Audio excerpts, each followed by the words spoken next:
This episode of the Forge podcast is brought to you by the generous donations of Theo Fattel and Brady Turner, along with all of our other amazing Patreon supporters. If you would like to become part of the Forge community, you can learn more at patreon.com/Forge Genesis. Thank you. Correctly with the correct amount. D20 Radio, where gamers roll. www.d20radio.com.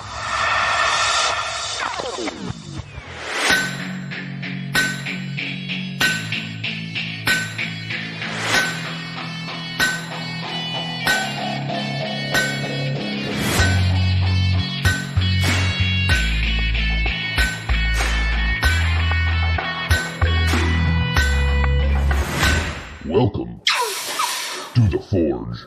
Hello, Gamer Nation, and welcome to the Forge, a Genesys RPG podcast covering everything that you need to know about the latest and greatest from Genesys Foundry and the Genesys role-playing game from Fantasy Flight Games. I'm your host, GM Hurley, and we have an episode tonight that is going to transmute your very understanding as we mix, mash, refine, and distill some serious knowledge into podcast form, hopefully without blowing ourselves up in the process, because we are talking about the alchemy skill tonight in die casting. Also, after seeing the amazing positive responses to our newest segment last episode, we've decided to fast-track the return of DM Eric for another exciting dive into the recreation of the Eberron campaign setting for Genesys in Eberron Reforged. And, of course, we'll be answering your games and rules questions in Under the Hammer. For now, however, let me introduce you to the maniac in our own alchemical laboratory, whose hair is always standing on end and whose fingers are always stained with sulphur. Actually, the more I think about it, I'm thinking that that's probably going to be Cheeto dust. But anyway, it's GM Chris. Chris, how are you doing, my mad scientist friend? Good. Oh, God, it is sulfur. At least what all my babysitters said growing up. That bullet's covered in sulfur, my God. No. But... But we really don't have Cheetos here. Like, it's not a massive thing like it is in the States. We've got a version of it, but it's nowhere near as nice as the stuff that you guys do. You know, only if it's, we make it nicer through artificial means, because that's the thing about artificial. And okay, so have you I was assuming, obviously because of the joke, you've enjoyed Cheetos, you've tasted them. Yes, absolutely. Okay. Do you prefer the crunchy kind or the puffy kind? The puffy kind, I think. That's because you're a good man. That's because you're a good man. Okay, so we went to my freshman year in college when I was in the dorms. Before I got my own place. So I was staying in the dorms my freshman year. Mm-hmm. There was a cute little girl who was in my dorm, and we called her Cheeto. Okay? Right. Is this going to be a G-rated story, Chris? No, yeah, it's just weird. She and she was nice as all get out. She was a pretty little thing. Mm-hmm. She was clearly intelligent, but she had an addiction to cheese with a Z. Oh. Okay. Artificial cheese. Right. Her roommate told us that she would literally go through a bag of Cheetos a day. What? A full family-size bag. Really? And she would go to the local bargain grocery mart, right, and she would buy the cheapo 10 cents a box packs of macaroni and cheese, that have the stir-in cheese powder, basically. Yeah. And she would spend like $20 on those, rip them open, take the bags of cheese powder out, and throw all the rest away. And when she was studying or doing whatever, she would just rip open one of those bags, and with her fingers, she would lick it and stick it in there and just eat the cheese powder. No way. And so her fingertips were permanently stained this vibrant neon orange. And the poor girl, she seems sad. She could never get a date. And is it any wonder why? It's like I wonder why. I mean, and it's a shame because she was intelligent, she was funny, she was attractive, but nobody could seem to get over that. So that's not a surprise, man. Wherever you are in the world, Cheeto, I don't even remember your real name. That's how crazy it really was over 20 years ago now. Wherever you are in the world, Cheeto, I wish you well. Do you think she's really watching or listening to this podcast? One can dream. one can dream as she has, Cheeto-stained dice in her little bag. But I raise a cup to Cheeto. And Huli, as we raise a cup, yes, we do have something else to raise a cup about, do we not? Yes, Chris, we certainly do. This past week, we have celebrated the first-year anniversary of The Forge. Yay! But it also marks the first-year anniversary of the Genesys Foundry. It's hard to believe that a full year has gone by. I know. Wow. Yeah, and so much has gone on in that time. I know. God. And 1 year of amazing products on the Foundry as well. Yeah, true, very true. Honestly, with a year having gone by, Huli, it is time to discuss something that we have had in the planning for almost as long. Some serious annual recognition of the amazing Foundry content that's been released in the last 12 months. That's right. We've talked about this in past shows, but here at The Forge, we are proud to announce the first annual forthcoming Forge Awards, with the Deep Voice included. With varied categories of awards, we will be honouring the best of the best from the past 12 months. Nominees will be voted on by the hosts and our amazing Patreons. But Chris, how does a product get nominated? Well, that's easy. If you are listening and you want to nominate your product, or if you are listening and you want to nominate someone else's product, just a great product you think deserves to be nominated, all you have to do is send an email to forgegenesis@d20radio.com with the subject of Forge Awards nomination. Now, the product must have been released between July 31st of 2019 and July 31st of 2020. And, you don't have to, but we would encourage you to in your email. Tell us why you want to nominate the product and also, most importantly, for what category you want to nominate it for. But Huli, what are our categories for the Forge Awards? Well, we have a few. The first one is Best Adventure. Now, this is for a full adventure, a module or adventure seeds, regardless of the setting. Length really doesn't matter. And yes, I said I'd keep this G-rated. Best setting is the second one. This is for full new settings for Genesys.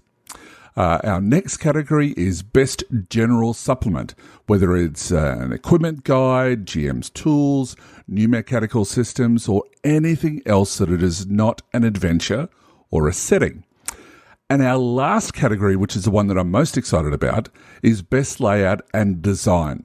Now, it's pretty self-explanatory, but for those amazing products in any category that blew you away with their illustrations, their layout, and overall beauty and design, this is the one for you. Now, all nominations, guys, need to be received by August 31st, 2020.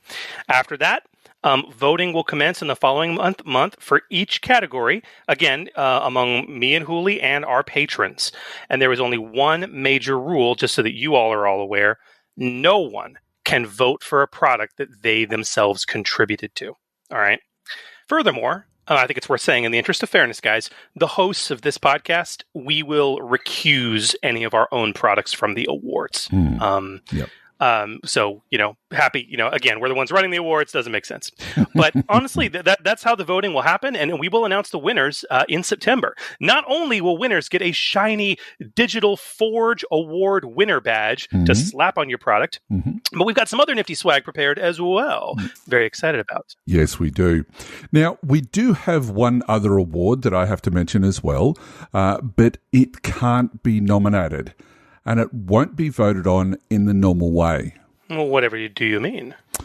Well, look, this fifth Forgy Award, as we're going to call it, which is basically the Best in Show Award. Now, it's regardless of category, any product, doesn't matter what it is, any product can win. This is the award given to the best overall product of the past 12 months, as determined by the creators on the Foundry themselves. That's right. This is very important to us. The Best in Show Award, Forgy, will be voted on exclusively by the authors who released product on the Foundry within the past year. Yep. And if you are a creator who has submitted a Foundry product from July 31st, 2019 to July 31st, 2020, then you automatically have a vote. This is basically the best product of the year as determined by your very own writing peers. And the only rule, again, is that a creator can't vote for a product they contributed to. Exactly. And just one other point as well, and Chris Markham, I'm looking at you, is that if you have created more than one product, you're still only entitled to one vote. So you've got to remember that as well. So yes, if you've done multiple different products, one vote only. So keep that in mind. That's correct. And, the Best in Show Award is very much inspired by one of my favorite RPG awards, which is the Diana Jones Awards, where, basically, Julie and I really talked about this, and we do feel it's important, while we have this cool award process and we're going to vote, and there's going to be the normal nomination process, and our patrons will vote, that everyone has a chance to be recognized by their peers. Yeah. And, so that's extremely important to us. But I'm absolutely thrilled, man. Dude, the Forgies 2020 is happening. So get your nominations in, guys. Get your nominations in. Very exciting stuff indeed. I can't wait. This is something we've been talking about for since we very first started the idea of the Forge. So be sure to get your nominations in. You can find more details about the Forge Awards on our website at forgegenesis.com and at our various social media platforms. So check those out. It's going to be fun. I can't wait. Coolio for Julio. So, Senor Juli, I think we should probably get right into this episode because we have some cool announcements and some new Foundry products to talk about. You want to get into some news? I think that's a really good plan, so let's get into it in Stoking the Fire. Stoking the Fire. And welcome to Stoking the Fire, a segment dedicated to letting you know all there is to know about the releases from the Genesys Foundry and the Genesys role-playing game. But first, Chris, would you like to tell us about the D20 Radio podcast of the week? I would love to, because our podcast of the week is one of D20 Radio's actual play podcast, which uses Genesys, no less, the What Comes After podcast. This post-apocalyptic actual play extravaganza follows a group of survivors 5 years after the event that destroyed the world. But things are still getting weirder. It's a great show. It's a lot of fun. And guys, any chance you can get to listen to Genesys live play, take it. It's a fun show, and I love the adventure these guys are on. Yep. So check out What Comes After. And you can find it and more amazing gaming and geekery podcasts over at d20radio.com. Excellent. And we've got some exciting news before we get into the Foundry releases. This past week during Gen Con, which is all being held virtually, of course, the amazing Sam Gregor-Stewart, RPG manager for the newly christened Edge Studios, joined FFG Live to talk about the RPG that, all the RPGs, that are transitioning from FFG to Edge, including, of course, Genesys. Now, in this 30-minute interview, Sam talked about what he could, dropping some really cool news and some strong hints about what's to come. And fans of the Forge podcast on Facebook will have seen the announcement, as well as a play-by-play commentary on the news as it was announced. Big thanks to Keith Capel, by the way, for taking the duties on with that one, as Chris was off working and, I was in Australia asleep. Indeed. Thank you, Keith. But no, dude, it was an interesting interview. Not Not all the news we had hoped for. It's clear that the transition of FFG RPG's library to Edge is taking some time, and they're still ironing things out. Yep. We did not get any announcements on Star Wars, sadly. But we did get the confirmation of the continuation and the actual next book for the Legend of the Five Rings RPG. With, happy to hear, Alexis Dykema returning as at the proverbial helm as developer. Yep. So that was wonderful to hear. But in the interest of brevity and the focus of our show, Hooli, because folks can go watch the interview, what were the key takeaways regarding Genesys? Look, basically, the Foundry is going to continue, which is the one thing that everybody was sort of worried about. But few of us really had any doubts, to be honest. But Sam boldly said that they have plans to continue it. There just seems to be a little bit of legalese updating that needs to be done first. Understandable, yeah. Yeah, totally understandably. Also, though he didn't explicitly say it, because maybe they can't, but he pretty much completely intimated that the next full setting for Genesys will be Twilight Imperium, which I can't wait for. How did I know that you'd be excited by that? But anyway, Sam, during the interview, did wax on about his love of everything space opera. So it's pretty clear to us that that's what is on the horizon. And I know that there's a lot of happy people about that fact as well. He also alluded to a return to the Android setting, which was cool, with additional material for Shadow of the Beanstalk, but kind of shrugged off any further dealings with Realms of Terranoth, unless FFG was doing something else with that property. Which, the hilariously funny non-announcement, if you were watching the in-flight report, which was lots of fun, technical issues aside. They basically announced that there will be a new version of Descent, which is based in Terranoth. So, who knows what they might have in that realm in the future, which would be really exciting. Now, Sam also did state that being away from FFG, there are the possibilities of doing other licenses with Genesys. So what that means, who knows? But ultimately, Sam advised all of us to just stay tuned for more, and that he was quite happy with the new studio, and he was thrilled to be captaining the ship once again. So thank you very much, Sam, for the interview. It was fantastic. If you haven't seen it yet, definitely jump on our Facebook page. We've got a link to it there. Have a listen. It's well worth it. And maybe you'll pick up on something that we missed. I don't know. Well, they can rewatch it right on FFG's Twitch stream. Yep. Absolutely. And while you're out there in the internet land surfing away and clicking on all the things, be sure to head over to the Genesys Foundry at Drive-Thru RPG, where you can find the latest and greatest Foundry releases for Genesys. Oh, yeah. And since our last episode, we have another gaggle of releases that have made their way to the Foundry. Starting with A Wintry Death by Jason Duff. Our stores were empty and game was scarce. We pushed out further and further to find anything to fill our bellies. My family was starving. I knew it would not be long before the end. I hope I am not too late. I love his blurbs. A Wintry Death is a compilation of 5 encounter scenarios for Genesys, very similar to what Jason's released in the past. Set in a terrible fantasy winter that should take groups 2 to 4 hours to complete each. These are excellent scenarios to include between the main parts of your adventure, and it is suggested that you also have Slaves to Fate, one of Jason's prior adventures, to fully explore A Wintry Death. Obviously, this is compatible and really designed for Realms of Terranoth, but can work in any fantasy campaign. And Jason's really been hitting some home runs with his modular adventures, man. The Slaves to Fate, the Brand, Fat of the Lamb. I can't wait to dive into this one. It's only $3.99.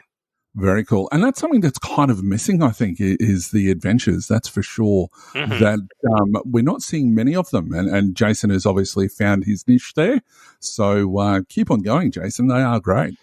So the next title is Powers of the Mind by Jared Matthew.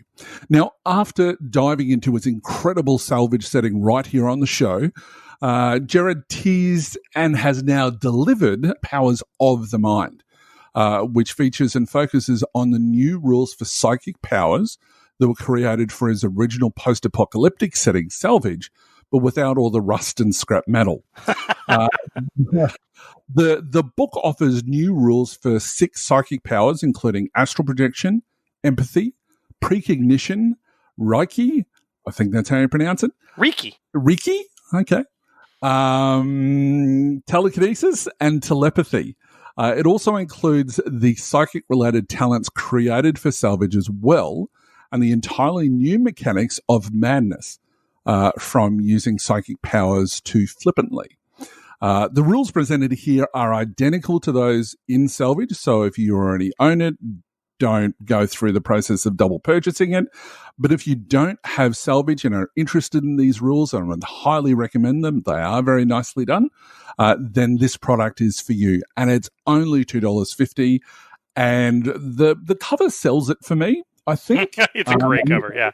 It's a great cover. And he got the guy who did the cover for his first for Salvage to do this one, and it delivers as well. So well done with that presentation, A+. But go and take a look at the rules as well. They are fantastic. They're very good. And by the way, Huli, Reiki or Reiki, as it's sometimes called, is psychic healing. Ah, right. Which is a real discipline, and you can actually go to Reiki clinics and stuff. And wow, if you I did not know that. Believe that that's a thing. So anyway, no offense to anyone if you do. The next title that was released since our last show, I love this. Hero Time #2, The Siege of Windhall from Neil Cobb. This quest book, which is the second in the Hero Time setting, is part adventure module, part setting book, which is kind of how Neil does it. This time, you're saving the town of Windhall from destruction at the hands of a legion of orcs. The supplement includes a 16-page quest book, illustrated in Hero Time's fun and unique, I would say, hand-drawn style. A highly detailed map of Windhall, new rules for siege engines and for hiring mercenaries. Hero Time, for those of you not familiar, is pretty fun. It's a very, very tongue-in-cheek, high fantasy setting that was apparently several years in the making. I'd love to get Neil on the show to talk about it. A highly developed world, very epic stories, very legendary heroes. So it's really great to see another offering in this very interesting setting. And it's only $4. So worth the checkout, definitely. Very cool. The next on the list is Terranoth Talents by Chris Markham. The machine has given us 4 new entries in so many weeks and is back again with another Terranoth supplement.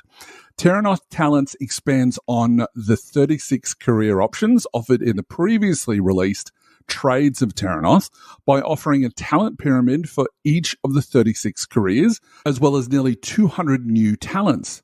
And no, that's not a typo. 200 new talents.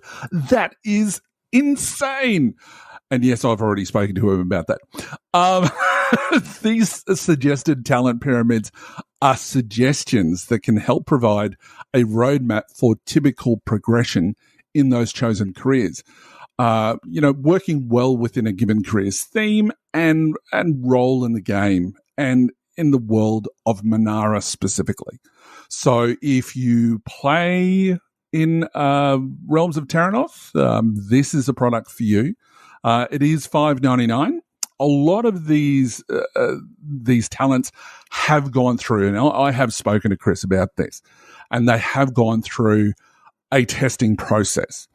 I wouldn't necessarily say that it's been through a testing process that FFG would do, because that takes several months.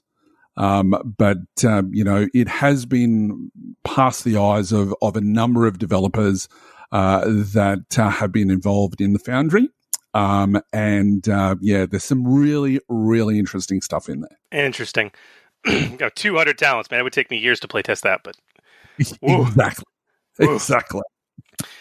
But anyway, that's only the first of like 4 things Markham released since our last episode, but we'll come to the rest.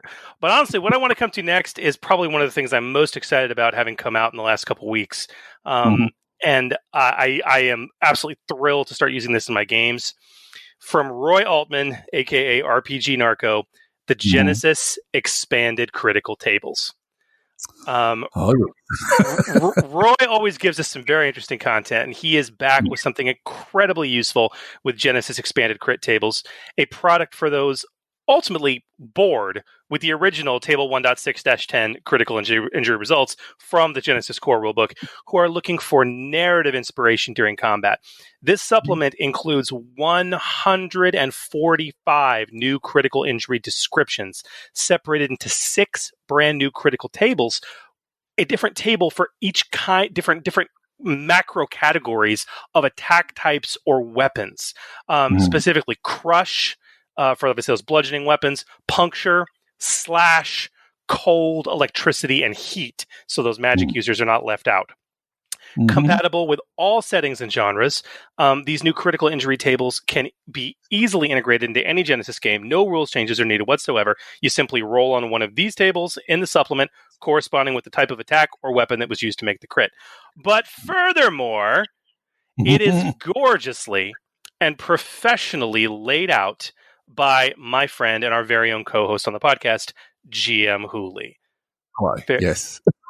Very good, Hooley. And I don't know how you managed to do this, but you did it because the new crit tables are presented in 2 formats. You actually have a small font format where all 6 new tables fit on one double-sided sheet of paper, and then there's a large font for people my age, where all 6 tables are spread across 6 pages. But yeah, it's beautiful, man. You did a fantastic job on this, and Roy did a fantastic job on the content. What a useful supplement. It is really, really good, and I thoroughly enjoyed being involved in that little project. And it didn't take all that long to put together, and the reason is because Roy had already done a large portion of it anyway. But Roy is obviously a little bit younger than me, and the first thing that I said, surprisingly enough, was exactly what you said. Why is it that everything's so small? I need like glasses to actually see it or have it right up to my face. That it was a little bit too small, and even for people who are visually impaired as well. I think that's important to take into consideration when you're doing product, is thinking about people who are visually impaired, or the elderly in my case. So yeah, that's the reason why that they got expanded over to 2 products. But Roy had a lot of good stuff in there already. Just had some cleaning up of some of the formats and a little bit of guidance with when it comes to some of the other little tips and tricks that you can do in InDesign. The final product was absolutely fantastic. So thank you very much, Roy, for the opportunity of helping you out there. It was a load of fun to do, and I got to learn a few little things as well. So Roy taught me a few things, which was great. And it's only $3.99, so yeah, you've got to go out and buy it. It's really nice. And a lot of work. Great resource. Yeah, great resource. All right, our next product is Terranoth Treasures Volume 3, another one by Chris Markham. In his second release since our last episode, The Machine Markham returns with the 3rd volume in the Terranoth Treasures series, which provides 15 additional Terranoth magic items, specifically 15 new rune-bound shards. Each is derived from the previous lore in the Terranoth settings, such as Runebound and Descent, and even a rune from the Legacy of Dragonholt. But now with new art and rules adapted for Genesys. And it's only $2, worth your while for sure. Absolutely. And for his 3rd release since our last show, Chris Markham keeps the equipment train rolling with Griselda's Gear, which offers, God, speaking of 200 pieces of content, over 200 different pieces of equipment for adventurers, including those giving minor bonuses to various skill checks. Sneaky stuff, instruments for bards, Religious trappings for priests and varieties of food and drink are just some of the categories of gear listed inside the supplement. But it's not just a list of tables, folks. Each entry is fully described, and many are also pictured. Also, some new exotic weapons from the far eastern empire of Shenzhou, the katana, nunchaku, and other such weapons with Genesys stats, pretty cool, are detailed. Additionally, all the gear is fully organized in tables at the end of the supplement. For the price, this is a major benefit to any Terranoth game, or just any fantasy game for that matter, when you consider that it's only $3. Yeah, absolutely. His work just... It gets better and better with each release. You gotta love it. But my favorite by far of his releases is the next one, which is Sands of the Past. And it's his fourth release this show, and Markham gives us basically his all with Sands of the Past. This product is a Genesys translation of information in the community-created Descent supplement. Sands of the Past is set in Alchemy, my favorite area.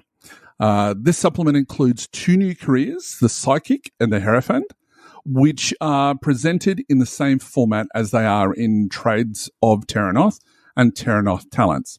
As such, they include talent pyramids and a few new talents, as well as a special ability. The Hierophant includes a new familiar, the Bandaged Servant, and there is a new magic item which is detailed, and it's called the Mind's Eye Turban, which is incredibly useful to any character with the psychic skill described in Scott Sumwad's Zinthrix's Guide to Magic and Timuran's Tome. I had no problem with Zinthrix's, but I had a problem with Timuran's. Go figure. But anyway, 2 additional creatures are also included with full descriptions and illustrations. The Burrowing Horror and the Sarcophagus Guards. And the prices pay what you want. It's got a suggested price of 50 cents, but it is pay what you want because it is, part community content. So that's definitely worth downloading and checking out and using in your game. Now, one thing that I do want to mention very quickly, because when going through this, he keeps referring to familiars, and I was a little bit confused. It would appear that in some of the other Runebound games, any monsters are referred to as familiars, and I don't know why, but that's the case that sort of threw me, and I'm going, so you can have this as a familiar? I don't understand, but that's the reason why. So for those who were afraid to ask, I asked for you. So that explains that. And that brings us to the last title to review, which I'm actually very excited about, The Gun Locker, a Genesys Android Shadow of the Beanstalk firearms catalog from first-timer Lee Ironside. The Gun Locker is a selection of firearms for use with Android Shadow of the Beanstalk. It includes the stats and full descriptions for over 60 firearms, from slug throwers to energy weapons and everything in between. Lee says he wanted to give both players and game masters looking for a more extensive choice of weaponry for their characters a solid tool, and I think he did. I'm very interested to check this one out. It is $4.99. Seen a little bit of talk online about this particular supplement, do take a look at it if you. It looks beautifully done, on a couple of items, he's taken the approach of, well, it has 2 different names, and yes, it has the same stats, as opposed to Star Wars, which sort of said, these are the stats of a blaster rifle, for example, and these are all the models. Choose a model and do it narratively that way. And then they obviously expanded on that later on down the track. But anyway, something to consider there. But so anyway, that's my feedback on it. So you can find these and many more fantastic Genesys Foundry content over at drivethrurpg.com by simply performing a search using the words Genesys Foundry. And while you're surfing the web, why not jump over and become a supporter of The Forge by joining our Patreon? For as little as $2 a month, as Huli intimated before, you can access our dedicated Discord server where you can interact with our fellow Genesmiths, while higher tiers provide priority for your game and rules questions, special in-show recognitions, and even a special monthly get-together with either Huli or myself to discuss your Foundry product, campaign, games, or anything else that you want. But no matter what, anything you can spare to show your support is appreciated, and each of your donations help the podcast directly so we can continue to provide you with the excellent regular Genesis content that we do. And remember, it is our Patreons who get to vote in the Forge Awards. As you mentioned before. As I mentioned before. That's important, Gamer Nation. We really want to make this a thing. So join the Forge community by becoming a supporter at patreon.com/ForgeGenesis. Okay, Huli, are you ready to dive into a serious return to our die casting segment? I am, and I'm actually really looking forward to our discussion tonight because there's so much potential with this. But listen, without further ado, let's get into some die casting. Die casting.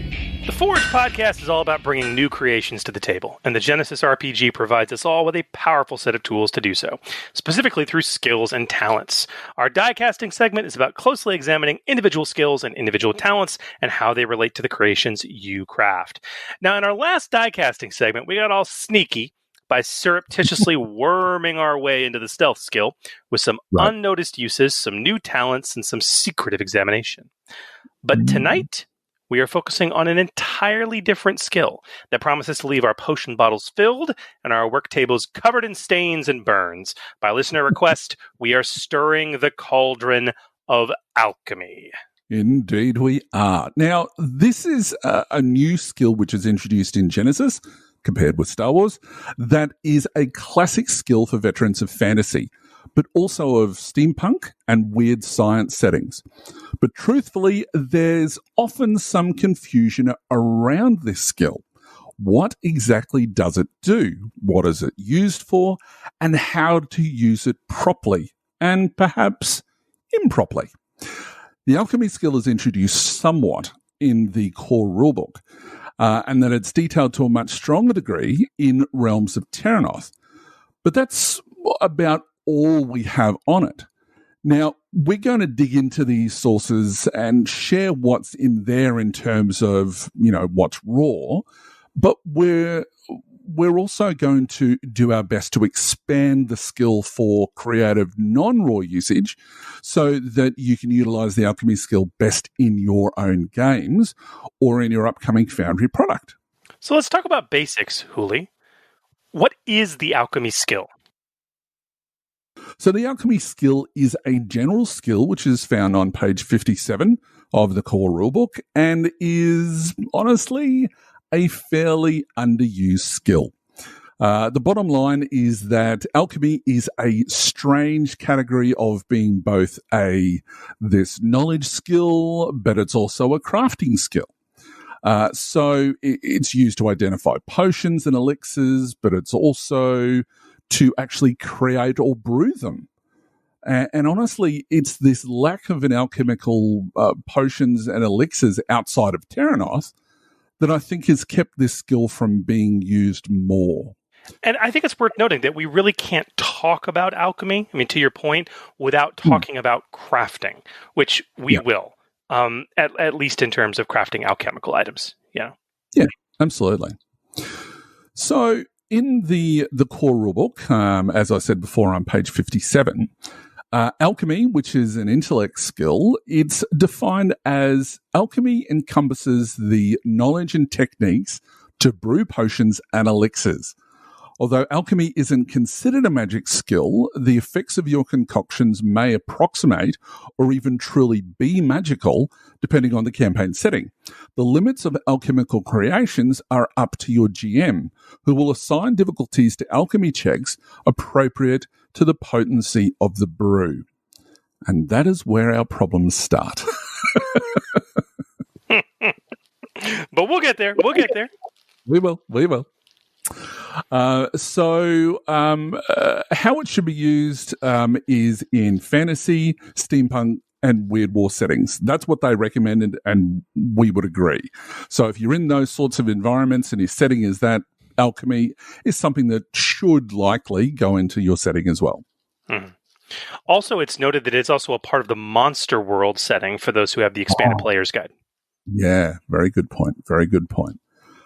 So, simply put, alchemy is the skill you use to do anything with potions and elixirs or other wondrous alchemical concoctions where amazing effects are achieved, sans the use of actual magic. And that's an important distinction that we will actually dissect in shortly. But, in terms of the rules as written, the core rulebook does give us some really good solid examples of when to use alchemy. 4 solid examples. The first being, your character tries to identify a potion by taste. Okay? Classic use of alchemy, right? You find a potion. What is it? Well, let me smell it. Stick a pinky in and, this is speed potion, right? It's called meth, Murray. Only you call it a speed potion. The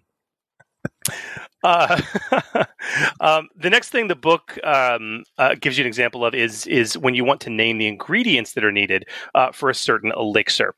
So if you need to brew something and you want to know what ingredients go into it, maybe because you need to find those ingredients, you can make an alchemy skill to determine what those ingredients are, or remember what they are, or research what they are.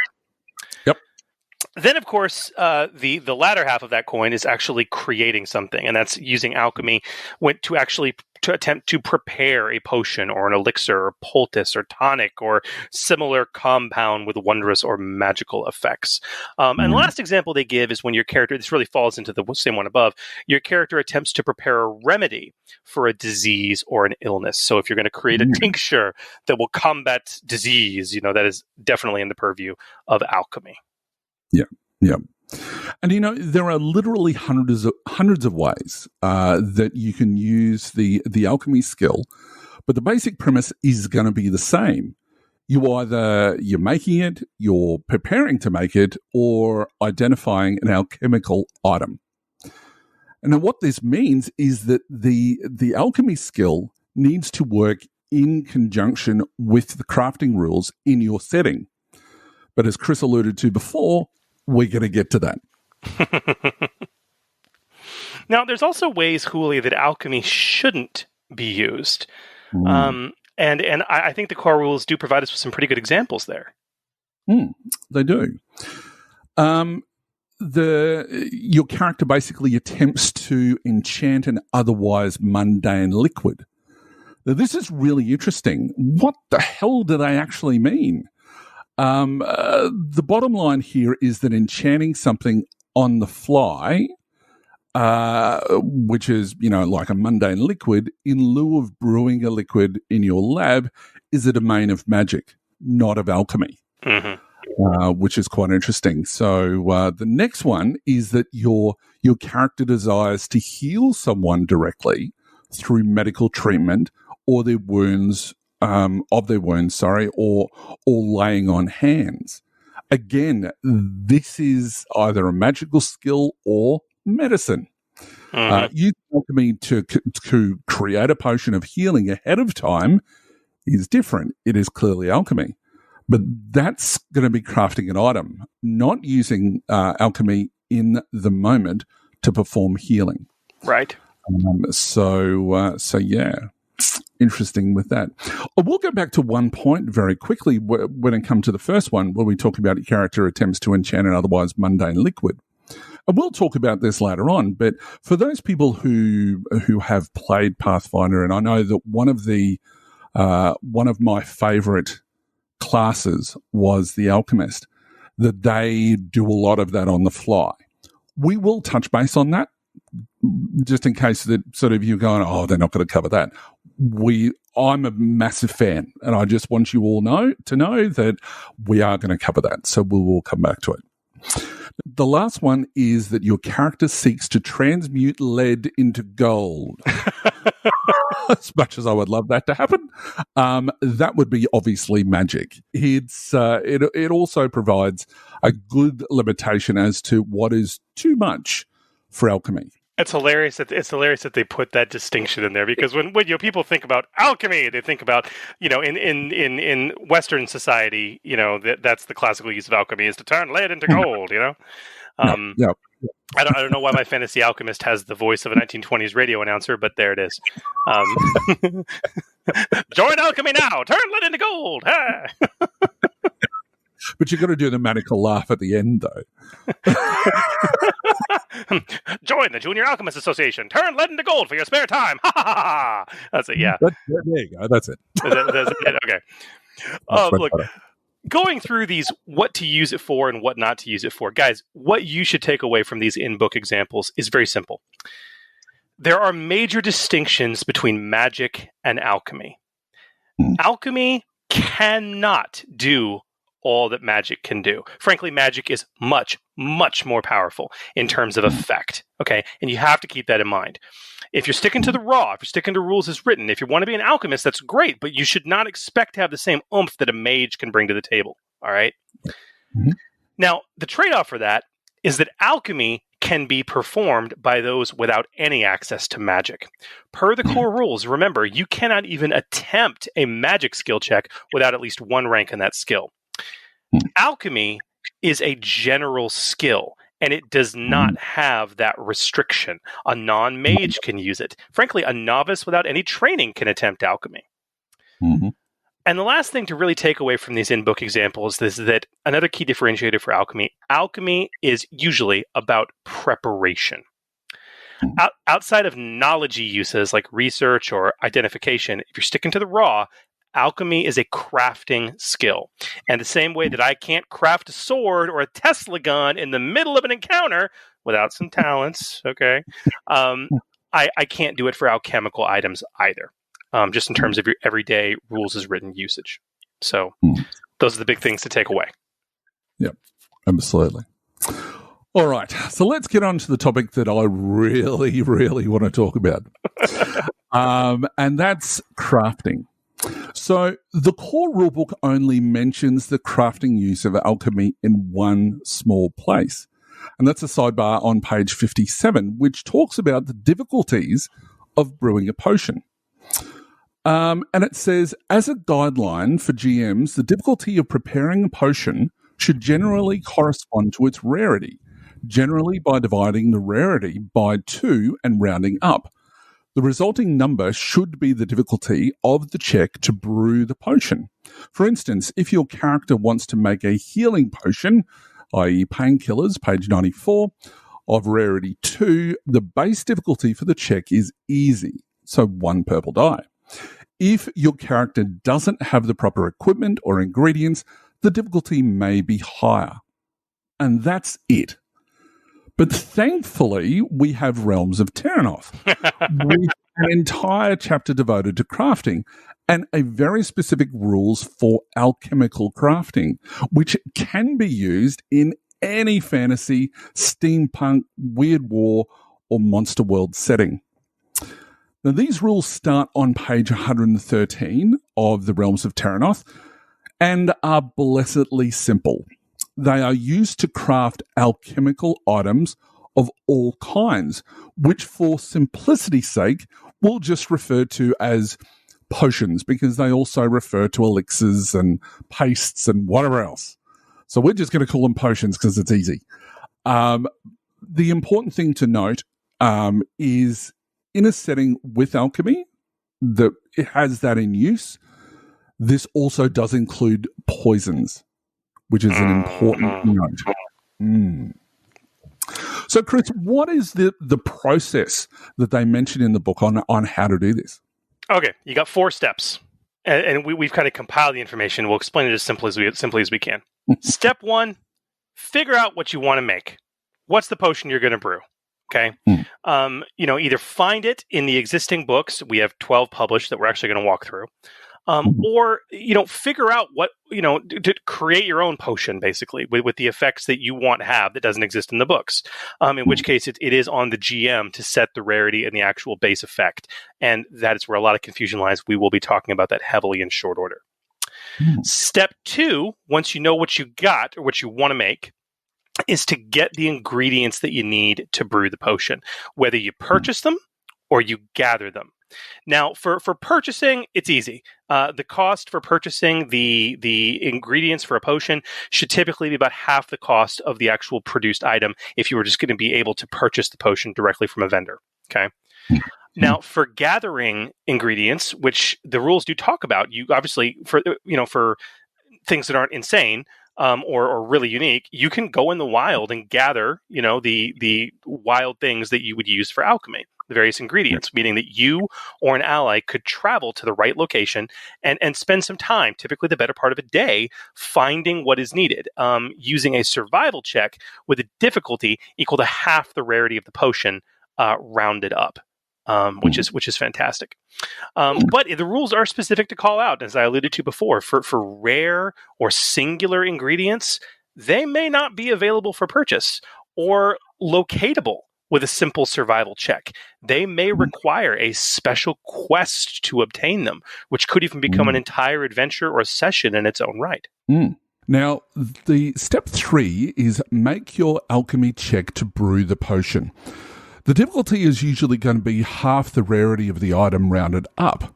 Now, this usually takes 1 hour plus a number of hours equal to the rarity of the potion, which is very, very simple, it's a great mechanic. I absolutely love it. Now, if successful, you've created enough of the potion or the item for 1 dose or 1 use. So that's really important to remember. It's only 1 dose. How do you make more in the one sitting? Well, this is where we get up to step 4. Now, step 4 is to spend advantage, triumph, threat, and despair results of your alchemy check on the effects of the potion. And this is the most fun part. In table 2-17 on page 114 of Realms of Terranoth, it details the common and makes some suggestions of options for spending the narrative dice results. Now, we're not going to go into all of them on the show, mainly because we know you can all read. But they get pretty crazy, and it's a lot of fun. So on the positive side, and with advantage and triumph, you can have the user gain a boost die or heal strain or wounds, increase the duration of the effect, save the ingredients after use, or even brew multiple batches of the potion from the one check. On the negative side, with threat and despair, you can have the user suffer strain or wounds, have a delayed effect time, require more ingredients, force a negative status on the user, like immobilized or staggered, or even have the effect completely rejected by the body of the person who is taking the potion. One fun one that I've done is that they've brewed the wrong potion. Which can be hilarious, especially if it's they thought that they were creating something like a potion of brawn, and they gave it to the fighter, and instead it was intellect. But anyway, moving along. So yes, that is our 4-step process, and it's really that simple. It really is. Yeah. Well, the next question, honestly, is with this process in place, what can you craft? I mean, this is the heart of this discussion, I think, Huli. This is what really, I think, stymies most players and GMs when it comes to alchemy. What kinds of effects can you achieve? How difficult is the check? What do the ingredients cost? If it's something I'm developing myself, it's not in the book. Now, there are some initial rules to think about for this, yes? Look, there are. And you've got to keep in mind that the difficulty of your potion is always the potion's rarity divided by 2 and then round up. This works exactly the same if you've ever paid a little bit of attention. It basically works out exactly the same way as that if you're looking to purchase an item.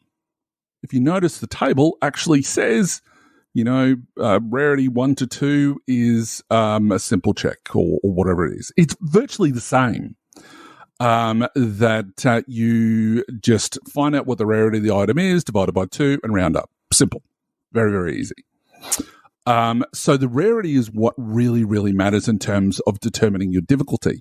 If you're crafting a potion that already exists in the book, you're absolutely set. You don't need to do much. But if you're creating something brand new out of whole cloth, the question you have to answer for that potions are, what is the effect and how long does it last? What does it cost? And what is the rarity?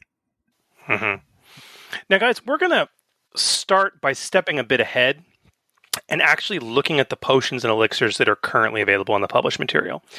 First of all, this is going to give us a barometer of the level of effect that is actually normally associated with rarity and cost, okay? Which the GM and the alchemist need to have a real understanding of when they start coming up with potions of their own.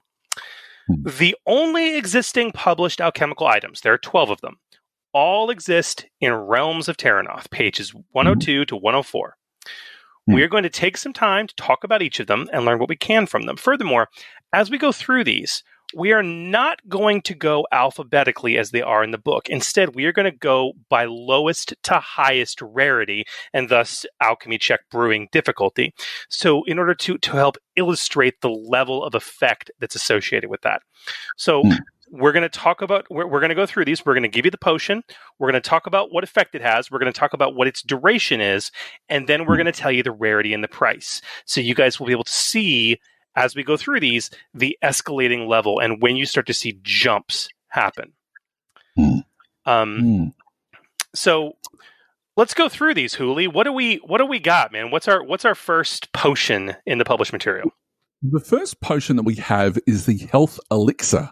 So it functions basically like a painkiller, and it's on page 116 of the core rulebook. And its duration is instant, its rarity is 3, and its price is 25 currency. Bam. So the difficulty to brew it is going to be its rarity, which is 3. Divide that by 2, 1.5, round up to 2. So that's going to be 2 difficulty dice or a pretty average check. Very, very simple to do. Yeah. And 25. So this is how you brew painkillers, straight up. This is how you can craft them. Absolutely. Next up, we have the stamina elixir, which is it's a painkiller for strain. That's what it is. You drink it, you immediately recover 5 strain. Each subsequent draft used in the same day heals 1 less strain, just like painkillers do for wounds. Okay, instant duration, and again, rarity of 3, so 2 purple difficulty to craft it, but double the price at 50. Which makes sense. All right, stamina is always more costly in terms of XP or anything else in the game to increase or improve, because there's so many ways to heal stamina in the game. Absolutely, and it is really the resource that everybody has to monitor as well, because it's what everything functions from. Really, special abilities and spells in particular. We then have immunity elixir. Now, using it immediately nullifies any mundane poisons or toxins currently affecting the character, and for the rest of the encounter or scene, any resilience checks the character makes to resist poisons and toxins are going to be upgraded twice.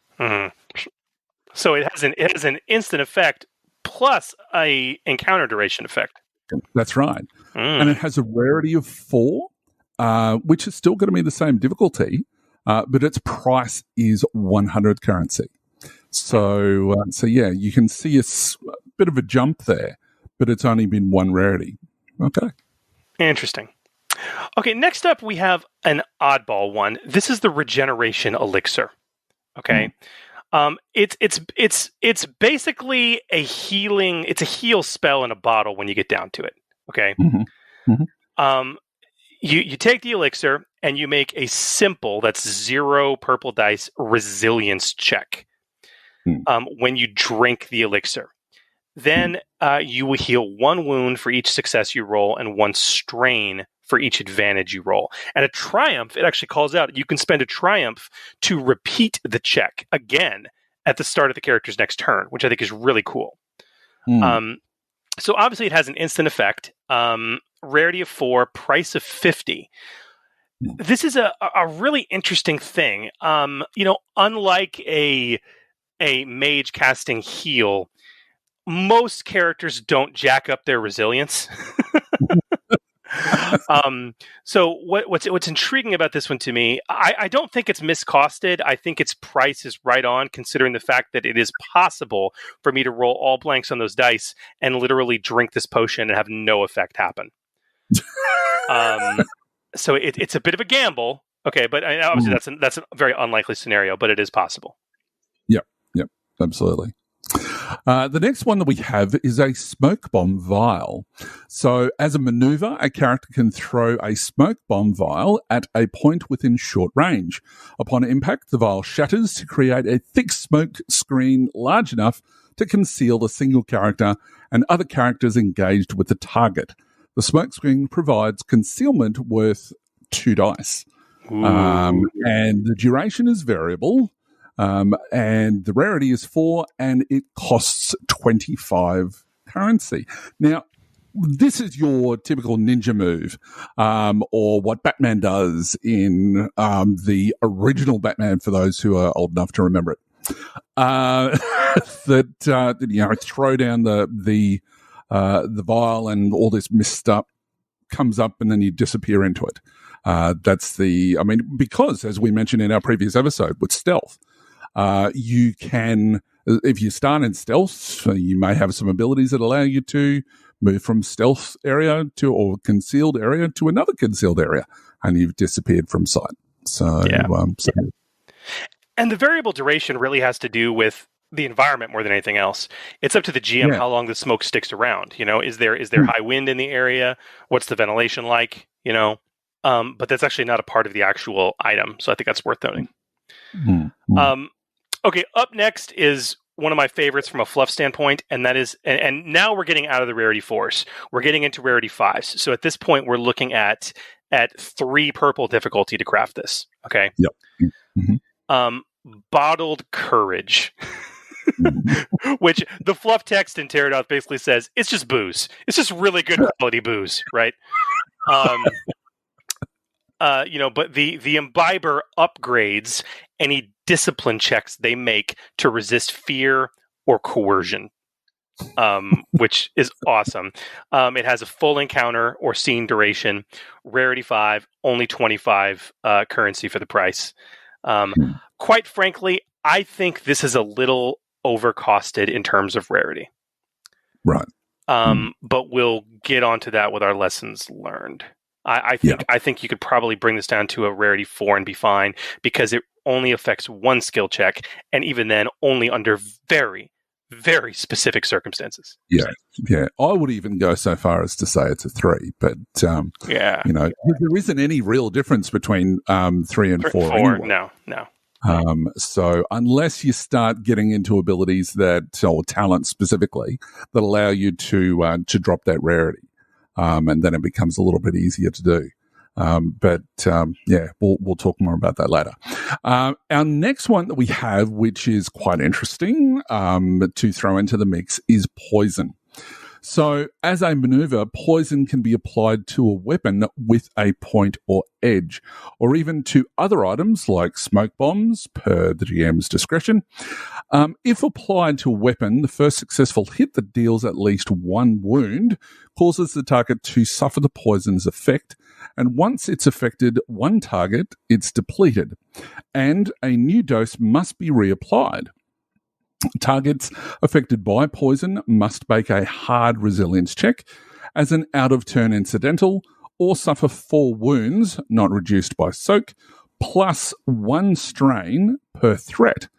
The GM can also spend a despair to inflict a crit, or to force the target to repeat the check at the start of their next turn. That's nasty. It's variable, but it is also instant when it is used. Variable meaning that it is applied and then it doesn't actually sort of come into effect until such time as it actually is used. Right. The rarity of this is 5, and the price is the most expensive thus far that we've talked about, which is 200 currency.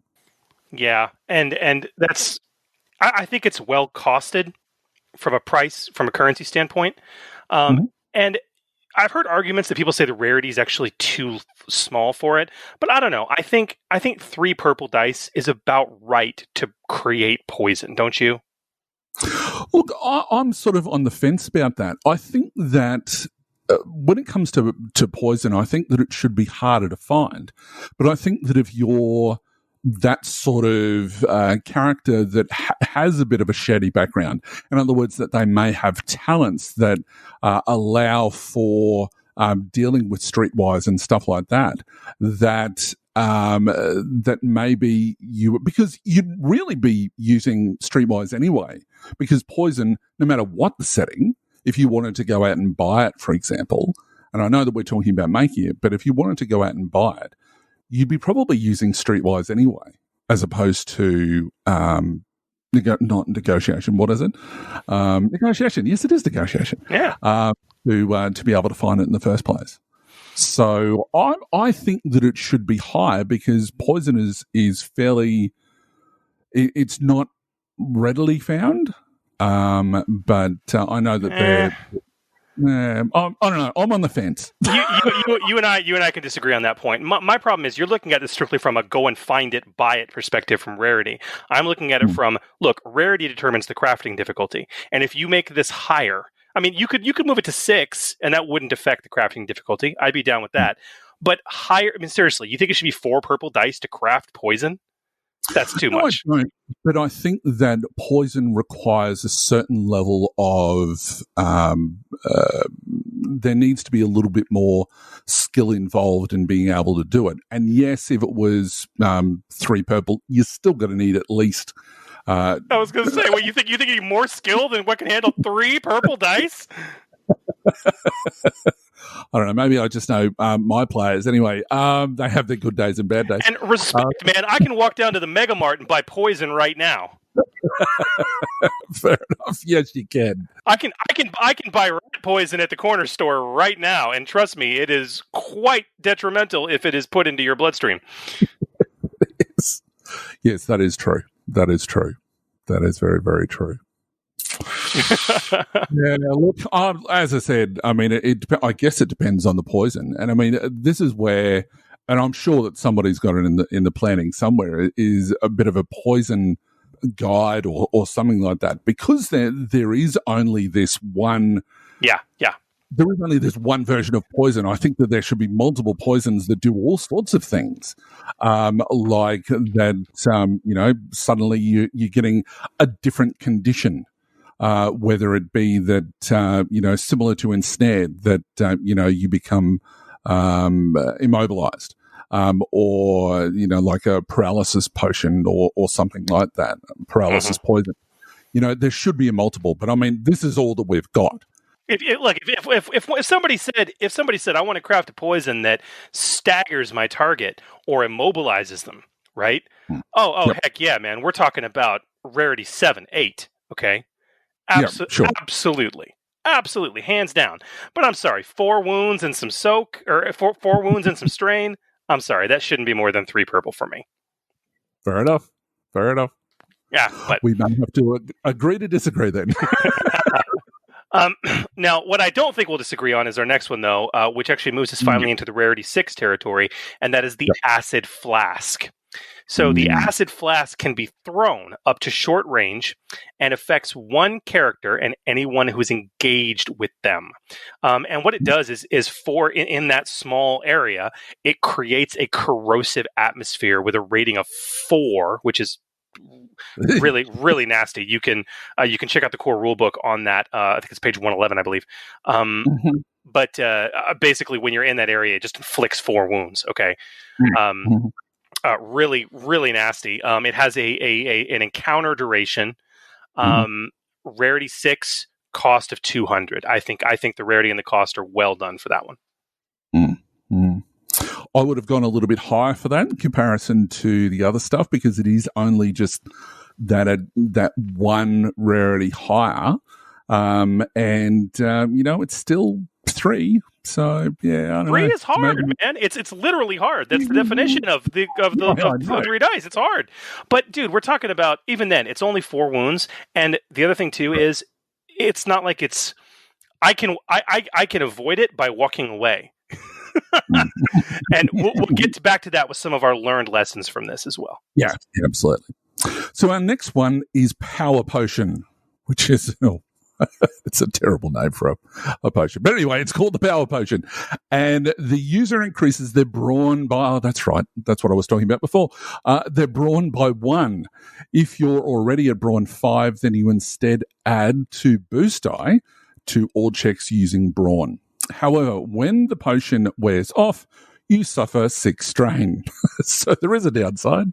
The duration is encounter duration. So, it's going to last for that 3 to 4 rounds that we keep talking about. And its rarity is 6 and it's 250 currency. So, yeah, I think that's pretty decently priced. I agree. It's in that same sort of category as when we talk about spells that are used to increase a stat by 1 or give it a green die. So yeah, well, I don't have a problem with that at all.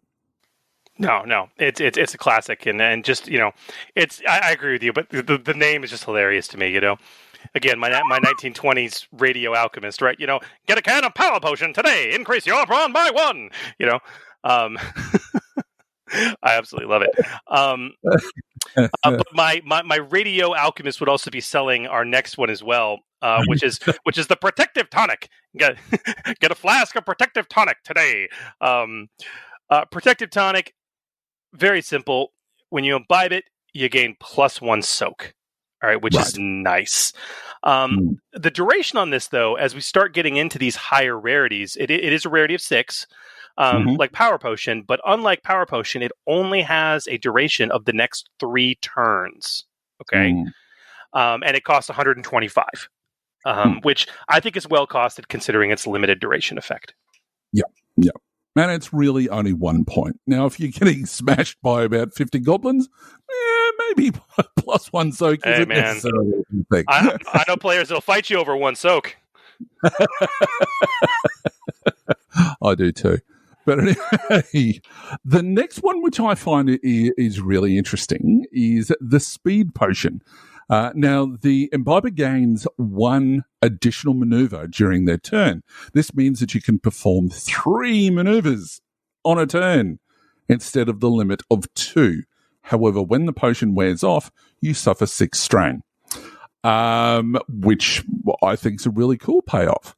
It lasts for 3 turns. It has a rarity of 7, as it should for something that breaks the rules this badly. 4 purple difficulty to brew that, man. Absolutely. And it's 200 currency. So, this to me is nicely balanced from both ends, as well as having that high rarity. So you're not going to have this all the time. This is going to be something that the character is going to spend some time preparing to brew. Well, keep in mind, with the time constraints, too, it's going to take typically 8 hours just to brew this 1 potion. Okay. Yeah, absolutely. Because 7 hours for the rarity and then 1 hour base. Assuming you don't roll good advantage, or threat. But yeah. And this leads us to the last published potion, which is the big daddy and kind of a classic fantasy staple, and that is the invisibility potion. Mm-hmm. You drink it, and the user becomes completely invisible. You and your gear, you can't be seen, you cast no reflection, no shadow, but you can, of course, be smelled, heard, etc. You're invisible. And ultimately, mechanically, what that means is that you gain concealment of +4 dice on checks. Mm-hmm. That's insane. If you go into the core rulebook and look at the plus dice table for concealment, they actually stop at +3. Okay, which is like London pea soup fog. Okay, so this gives you +4 dice for concealment, and of course, it is worth noting you can also still potentially be detected by magical means. This just makes you invisible to mundane sight. It only lasts for 3 rounds. has a rarity of 9,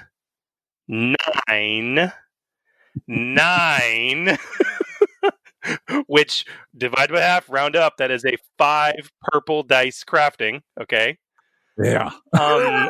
And costs 1,000 currency to purchase. So 500 if you want to gather the materials for it. So that's the upper level of this barometer, guys. That's an incredible effect, but has a limited duration, incredible rarity, and incredible cost, and that's really what you're looking for here. But Hooli, this kind of brings us down into what we learned from really analyzing these published potions, because really there's 5 lessons that we have gleaned from examining these potions in terms of what that means to brew up our own effects, our own rarity and cost for the things that we create out of the genius of our brains at the game tables. So let's go through these. What are the 5 guidelines that we recommend, that we've learned from examining these when you are creating your own potion recipes? So the first one is rarity 3. That's the lowest basically that you should go. Don't go any lower than that. This is important as it's going to ensure that an alchemy check to craft is always at least 2 difficulty. So that's an important one to remember. So the first one, rarity 3 is the lowest that you should go. The second lesson that we've learned is rarity 4 or less is for minor effects that are usually instant. So things like healing, basically. The one exception is the smoke bomb vial, but it does provide a small area of effect that is essentially a minor situational debuff because it's providing just some setback die, and that's pretty much it. Yeah. Lesson 3. Buffs should be rarity 5 or higher and have a duration associated to their power. So what does that mean? First of all, the stronger the buff, the higher the rarity. Okay, so if you're looking at buffs that are being given from drinking a potion, like Bottled Courage, which has rarity 5, gives you an upgrade. Okay, and I do think it's actually overcosted, but it gives you an upgrade, but only to 1 skill discipline, and only against fear and coercion. Okay? The instant you start boosting a full characteristic on its own, or soak, that's rarity 6 territory, as we can see with Power Potion and Protective Tonic. And then adding an extra maneuver, like the Speed Potion does, or flat out invisibility of +4 dice, which the Invisibility Potion gives you, that's rarity 7 and 9, respectively. Okay? Yeah. So if a potion is buffing you in a duration-based way, rarity 5 should be the lowest you go, and you really should look at higher rarities the more powerful you go. If you're boosting a characteristic or better, and it includes soak, your wound or strain thresholds, that's rarity 6 territory. If you're getting into the crazy stuff in terms of messing with the action economy or mega buffs, that's rarity 7 to 9. Absolutely. Also, it's important to note that heavy buffs, we should talk about this, have a limited duration. Did you notice that? I did, yeah. And this is something we've seen with these 12 published. Buffs up to an upgrade or an increased characteristic have an end of encounter or scene duration. But if they get stronger than that, such as the soak increase or the extra maneuvers or invisibility, those potions tend to follow the rule of 3, which means they last for 3 turns or 3 rounds. So another important thing to keep in mind. And you can play with this. If you want it to be a slightly lower rarity by maybe 1 or maybe a reduced cost, maybe it's got a reduced duration. Maybe it only lasts for like a round. Yeah, that's a good point. That's a really good point. So for the 4th point that we have, anything that deals damage should be rarity 5 or higher and still be situational. So, for example, the poison and the acid flask, they're rarity 5 and 6 respectively. Both also give the target an out, where whether it's making that resilience check or simply moving away from the affected area. So, that's something to consider there. Now, our final point is that potions can replicate spell effects as long as you make it suckier. It's true. It is true. That potions that seem to replicate spell effects do so always with either a higher alchemy difficulty than the spell, a much more limited effect, a high cost to craft, or an associated negative consequence. And usually 2 or 3 of those options. Yeah. So, yeah, it's when you start breaking it down and looking at it, that's kind of what we've come up with. Well, I mean, look at if you look at like power potion, I got my spell cards right in front of me. Okay, power potion provides a very similar benefit to augment, right? Right. But it only applies to brawn. Has a difficulty of 3 to craft compared to augment's difficulty of 2 to cast, and it makes you suffer 6 strain when it's done. Okay, yeah. So that's 3 suckier things than augment. Okay. And how long does the power potion last? Encounter. An encounter. So that's going to be normally 3 to 4 rounds. Yeah. Right? Typically. So, yeah, interesting. But there's other examples too. I mean, the health elixir, which is a painkiller, basically, it does what a heal spell can do, but at 2 difficulty dice because of its rarity to craft it. Casting a basic heal spell, that's 1 difficulty die. And what about the immunity elixir as well? It sort of does what heal with restoration additional effect can do.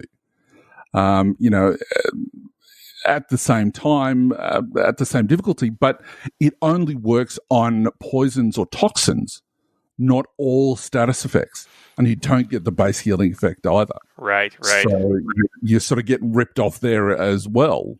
Interesting.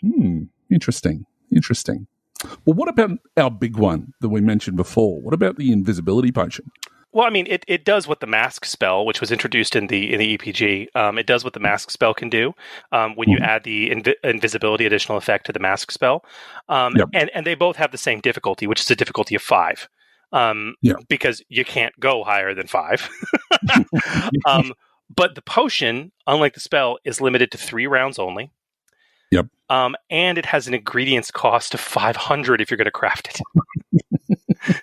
So if you want to produce enough for the party, and you've got 3,000 burning in your pocket, you could attempt to spend 6 days to craft enough for everybody. That's feasible, I guess. You could do that. So, but I mean, does that make sense though? I mean, those are the 5 real guidelines. So, Hooli, I'd like to put these guidelines to task. We're at a good point in our discussion right now.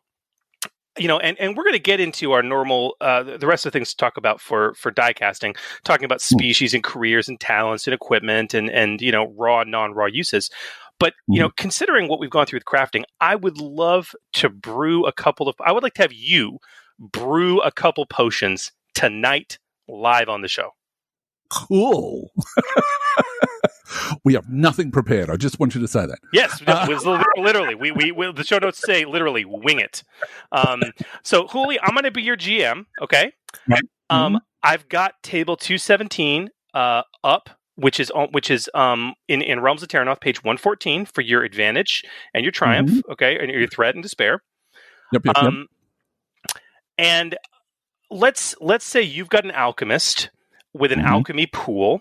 What do you think? What is the alchemist's intellect, and how many ranks do they have in the skill?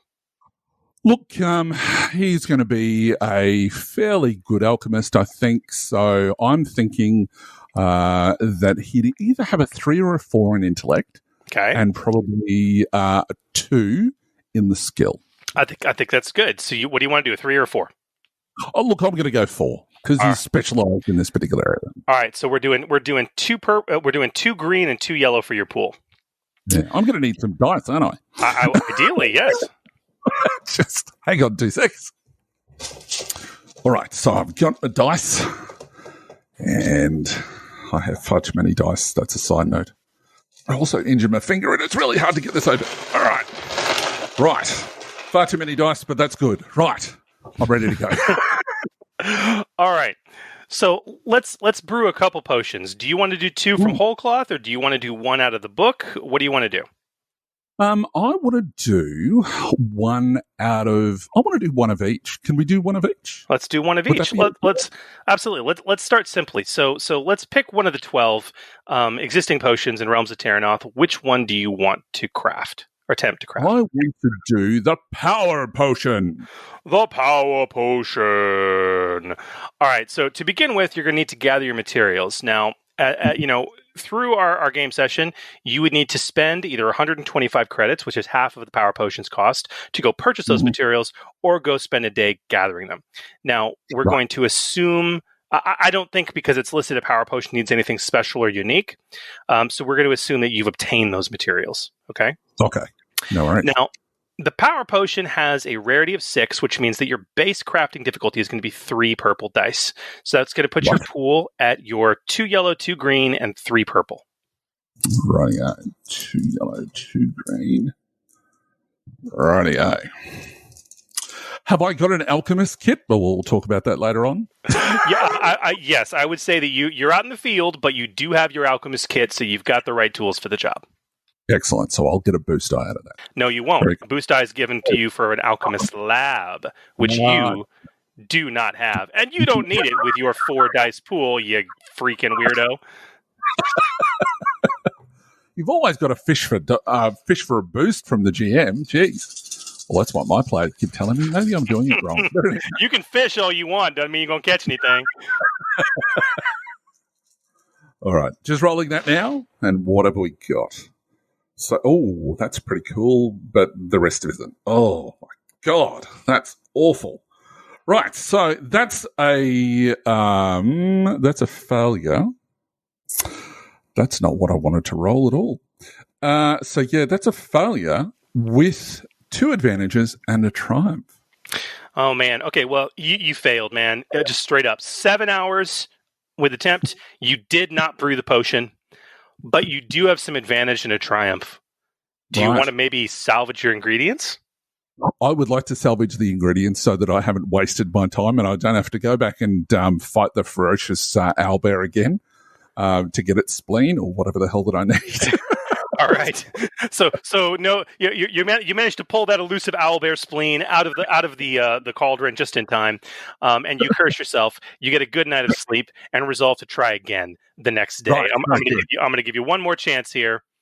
Right. Now, I would say the ingredient saving is triumph worthy, right? Right. Yep. Absolutely. You still had 2 advantage, correct? Yeah, absolutely. So I'm thinking that I've done this once now. I know what mistakes that I've made. So I think a boost die might be appropriate. So I'm going to throw a boost die my way. I think that's a fantastic idea. You learn from your mistakes. You're going to try again the next day with a fresh pair of eyes and hopefully only slightly singed eyebrows. That's looking a little bit better. So there is a triumph in amongst the mix. Oh my. And it is 2 successes, 3 threat. That's always no. But anyway, yeah. So it's 2 successes, a triumph, and 3 threat. Oh, I love it.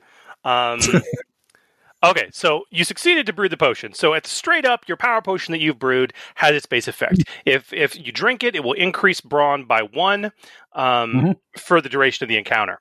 Right. You also rolled a triumph. Now, what do you want to do with that? Because now you get the chance to boost your potion even more. And in just a bit, I'm going to get the chance to apply those threat to give a negative consequence to your potion.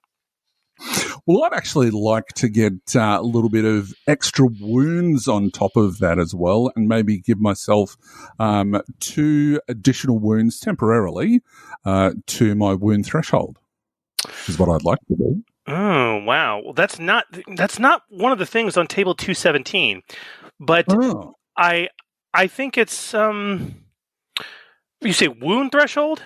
I think that's reasonable for a triumph. Okay, cool.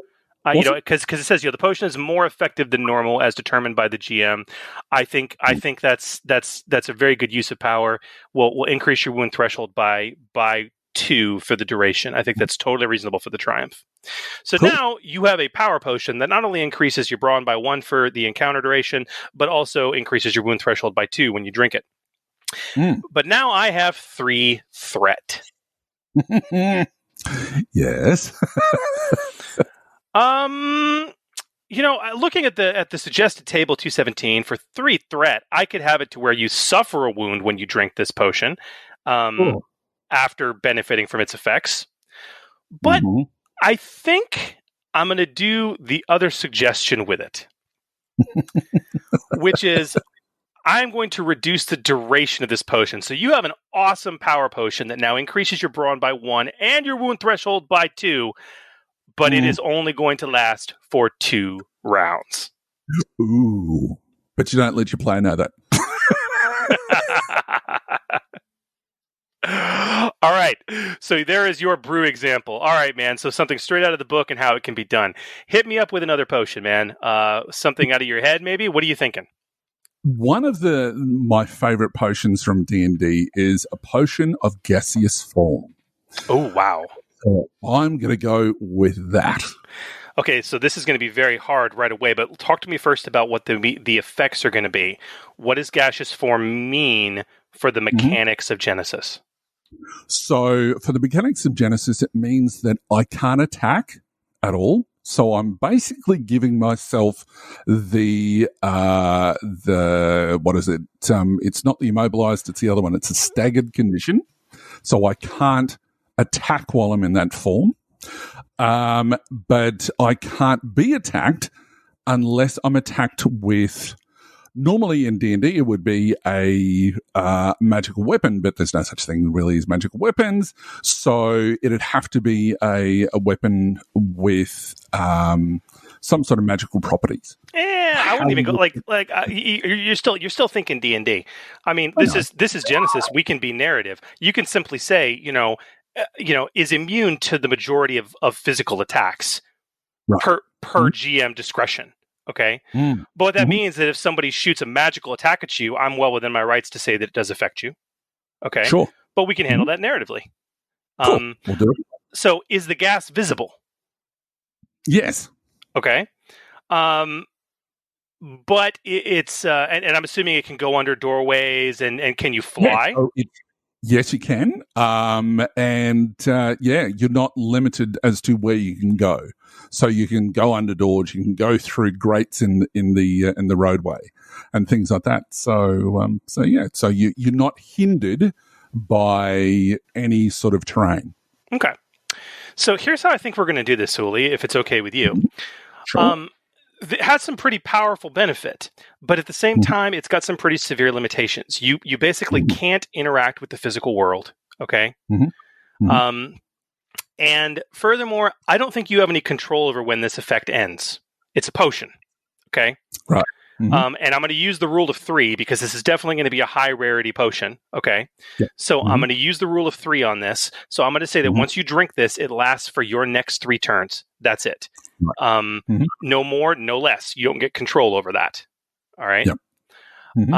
Additionally, I would say you probably also get, +2 dice on concealment, which I think is very fitting. So based on that, with 3 rounds and that effect for gaseous form potion, I'm thinking a rarity of around 8. Oof. Yes. I mean, do you disagree? No, I agree wholeheartedly with that. Okay. I'm thinking of rarity 8. I was tempted to go 9, but quite frankly, it's very limited. Because you can't interact with anything. But you get some really cool benefits like flight and the ability to basically pass through solid objects if there's cracks. So I think it's still worthy of a rarity of 8, and I would probably cost it at around 700. Right. Yep. Okay. That's fair, because especially if you're comparing it to invisibility, which is sort of it has similar sort of properties, but yeah, and it's 1,000, so 700 makes sense to me. Okay. So to attempt to craft this potion with a rarity of 8, it's going to take you 9 hours to even attempt it. Okay, and you've got to get the materials, which is going to cost you 350 currency. However, Right. Hooli, in addition to that, I do think you're going to have to go on a special quest that we'll assume you've been on, to maybe not necessarily a quest, but to find a very, very special ingredient, which is going to be the shroud wrappings of a wisp. Ooh, that sounds deadly. Yes. Yes. But you happen to have some from one of your prior adventures, so you can attempt them. Oh, very good. All right, so you've got your ingredients. With a rarity of 8, this is going to be 4 purple dice. Mm-hmm. Why don't you go ahead? I'm going to spend a story point to upgrade the difficulty of this. I knew you were going to do that to me. It was that. It's a reminder of that niggling injury that I had when we fought the wisp. That, it scared you. Better yet, the wisp's natural fear effect worked on you, and you're still, that lingering fear and that memory haunts you still. I'm having flashbacks, man. Oh yeah. Can I spend a story point to upgrade my check? I did. You can too. So you're working at. So basically, your pool now is what? 3 yellow, 1 green versus 3 purple and 1 red. That's it. All right, let's do this.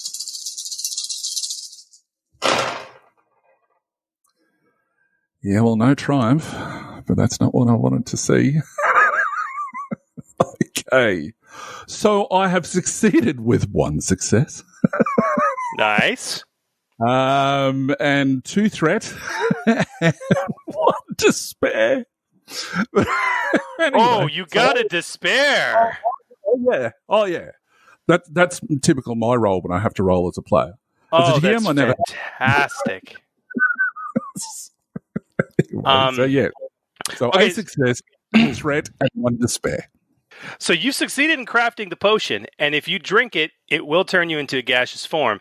Now, as a GM, I can delay the negative effects of this potion until the appropriate time, but just for consistency's sake, I'll reveal to you now what they are. For your 2 threat and your despair, for the despair, I love this one. When you use this potion, and this is actually very fitting considering the residual psychic scars your battle with the wisp left on you. Ooh. When you drink this potion, you, or whoever does, has to succeed on an average 2 purple resilience check. And if you fail, your body rejects the potion and it simply does not take effect. Wow. That's cool. All right. And for the 2 threat, I'll go easy on you, and I'll say that your earlier efforts of saving the owlbear spleen for your last potion, you weren't as lucky this time around. You accidentally dropped a couple vials you shouldn't have, and you have to go back out there and purchase additional ingredients worth another 175 currency. That's an expensive exercise. Quite. That's very, very cool. And that's just done on the fly. As we said before, we haven't sat down and gone, right, we're going to work out exactly what we're going to roll or anything like that. That's totally live. So that's awesome. That was great, Chris. Oh, I love brewing potions, man. They're so much fun. They really are. They really are. I absolutely love it. So, guys, I hope that exercise has helped put these crafting rules in perspective for you. But honestly, I think it's time to really get down into the nitty gritty and talk about some of the other rules that really do apply to alchemy. All right, so we've looked at all of the brewing rules so far, but let's take a look at some species first up. So what species are there that cover alchemy? Well, it's interesting because, we have a brand new, published supplement book now in terms of Secrets of the Crucible to consider, right? That is true.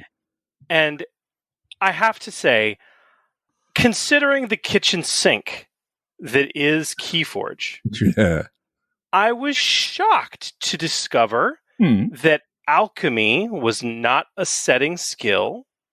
Oh. And thus, because frankly, I think it would fit well. I don't know. It might be bloat. Keyforge has enough going on. All right. And when you bring in Ember as well in terms of the crafting you can do with it, I can understand why they left it out. Yeah. But the bottom line is that Secrets of the Crucible, Shadow of the Beanstalk, obviously there's no species there either because it's not even a skill in the setting. Yeah. The core rulebook and the EPG don't even have any careers, any species noted that have anything to do with alchemy at all. Yeah. The only species or archetype we see that has anything to do with it is in Realms of Terranoth, not surprisingly, and interestingly, is Sunderland Orcs, who get 1 free rank if you really want to make your mad orc alchemist. That's hilarious. I'm just picturing that. Big orc with a lab coat. Is that crazy? Anyway, moving along. Yeah, that's really bizarre that none of them. I would have thought that core rulebook would have had something, but yeah, interesting. It's kind of a hedge thing. I mean, when you're talking about species or archetypes, I mean, you're not going to find one with mechanics. Okay, true. Because again, it's kind of a crafting thing. It's more of it's an acquired skill. It's very rare to see it as a part of your species or archetype. Sunderland Orcs, because of their history in Minara, are a bit unique. It's kind of a cultural thing for them. But yeah. Yeah, I guess the other surprise was nothing from the EPG, especially when you've got that monster world setting, that your mad scientist is sort of someone who is it's very, very thematic, I guess, for that sort of sense, and it's a bit of a trope. So, well, I mean, but you can cover that in careers. Even then, for Monster World, it's hard to see a species or an archetype that is going to have that associated with it. But I do think careers are a different story. Yeah, true. And that's where it does play out a little bit more. But I mean, there's no careers at all in EPG anyway, so that's pretty much covered. Yeah. So all that we have really left is the core rulebook, Realms of Terranoth, Shadow of the Beanstalk, and Secrets of the Crucible. Now, as Chris sort of mentioned, it's not even on the skill list for Secrets of the Crucible. It's not on the skill list at all for Shadow of the Beanstalk. So realistically, the only ones we can expect stuff to be coming from is the core rulebook and Realms of Terranoth, and that's exactly what's happened. So for Alchemy falls under in the core rulebook, it's under Mad Scientist, obviously. Wizard in a fantasy setting. Because it gives a couple of options there for wizards to use alchemy, or I think the other one, I can't remember. It's athletics. Interestingly enough, I believe. Yeah. I believe if it's it could be skullduggery. It's either athletics or skullduggery. I need to look, but if you're in a non-fantasy setting, but if you're in a fantasy setting, yeah, of course, alchemy should be on the skill list for a wizard. Absolutely. And so in Realms of Terranoth, we've got the mage, we've got the primalist, and then we've got the scholar. So this is all pretty obvious stuff, and it slots into those quite nicely. Oh, yeah. Now, what about talents? Considering that we've said that alchemy really only manifests itself in the core rulebook and Realms of Terranoth, do we have any talents that are alchemy related? Look, there is one talent specifically for alchemy, which is located, understandably, as you say, in Realms of Terranoth, and that is Potent Concoctions. Now, it's a Tier 3 talent. It's on page 90 in Realms of Terranoth. It's a passive and non-ranked, and when you make an alchemy check that generates a triumph, roll an additional yellow die and add its results to the pool, in addition to spending the triumph normally. So it's kind of like an open-ended triumph, but it only happens once. But likewise, when you make an alchemy check that generates a despair, you roll an additional red die and add its results to the pool. in addition to spending the despair normally. So it's a little bit haphazard in that regard. You wouldn't want to be rolling any red dice at all in your check if you were going, I think I'm going to be using my potent concoctions. But the problem is that it's passive, so you don't have a choice. Right. So, yeah. Anyway, however, there is another key alchemy-related talent, though it's not specific to alchemy. And that's something that we found, which is in the core rulebook, which is in Inventor. So it's a tier 3 talent, core rulebook, page 76. Now, it's an active incidental talent, and it is ranked, which is interesting within itself. And when your character makes a check to construct new items or modify existing ones, use this talent to add a number of boost die to the check equal to ranks of Inventor. In addition, your character may attempt to reconstruct devices that they have heard described, but have not seen and do not have any kinds of plans or schematics for. Now, in my opinion, this is a fantastic talent for alchemists. It might not necessarily be what it's originally designed for, but I tell you what, if all that you've got is what the smells or what some of the stuff that's been laid out on a workbench that you might be sort of doing a bit of forensic discovery or whatever else, you might be able to name some of the things, but with this, you can actually recreate it.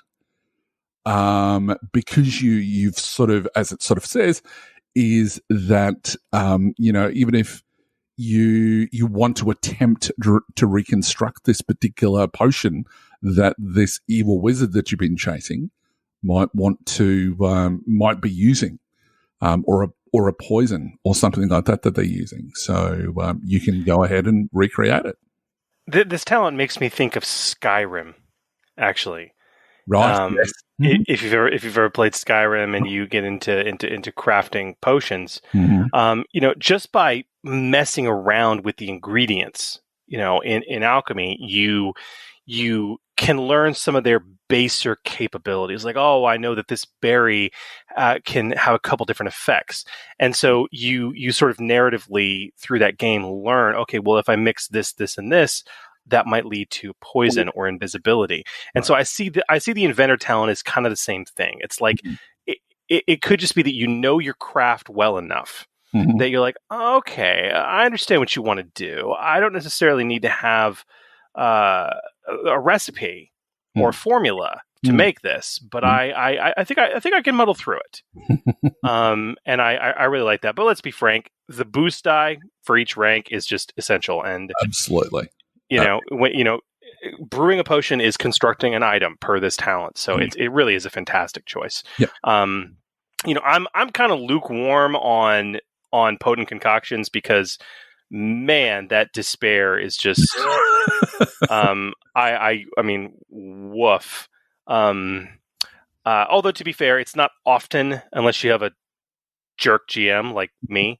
When what I did to you, who spends story points, it's not often you're going to have a red die in that difficulty pool. No, but my gosh, do you really want to risk it? So that's up. But inventor all day. Yeah. All absolutely. day. Can you imagine potent concoctions with a talent like Double or Nothing from? I know that's a Star Wars talent.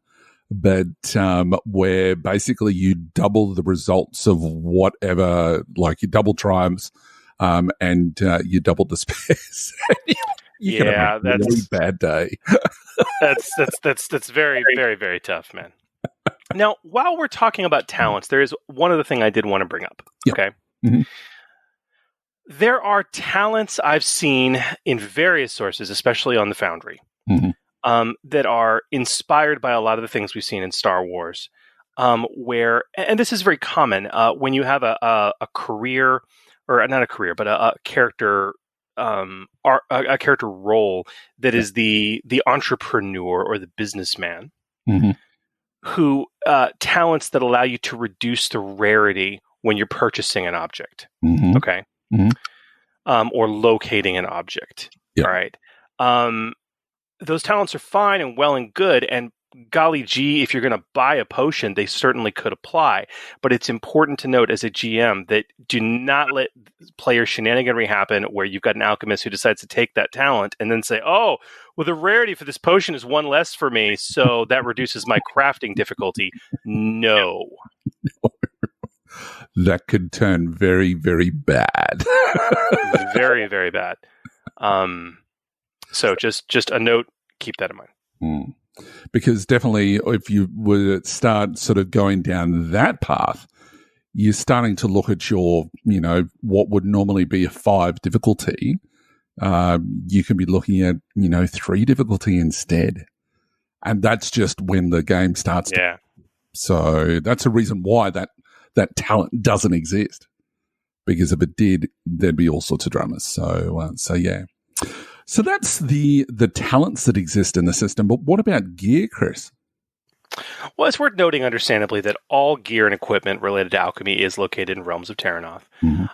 Now, you could actually include the actual alchemical potions that are in Terranoth, but we've kind of already gone through that. So in terms of just gear, there's 2 things.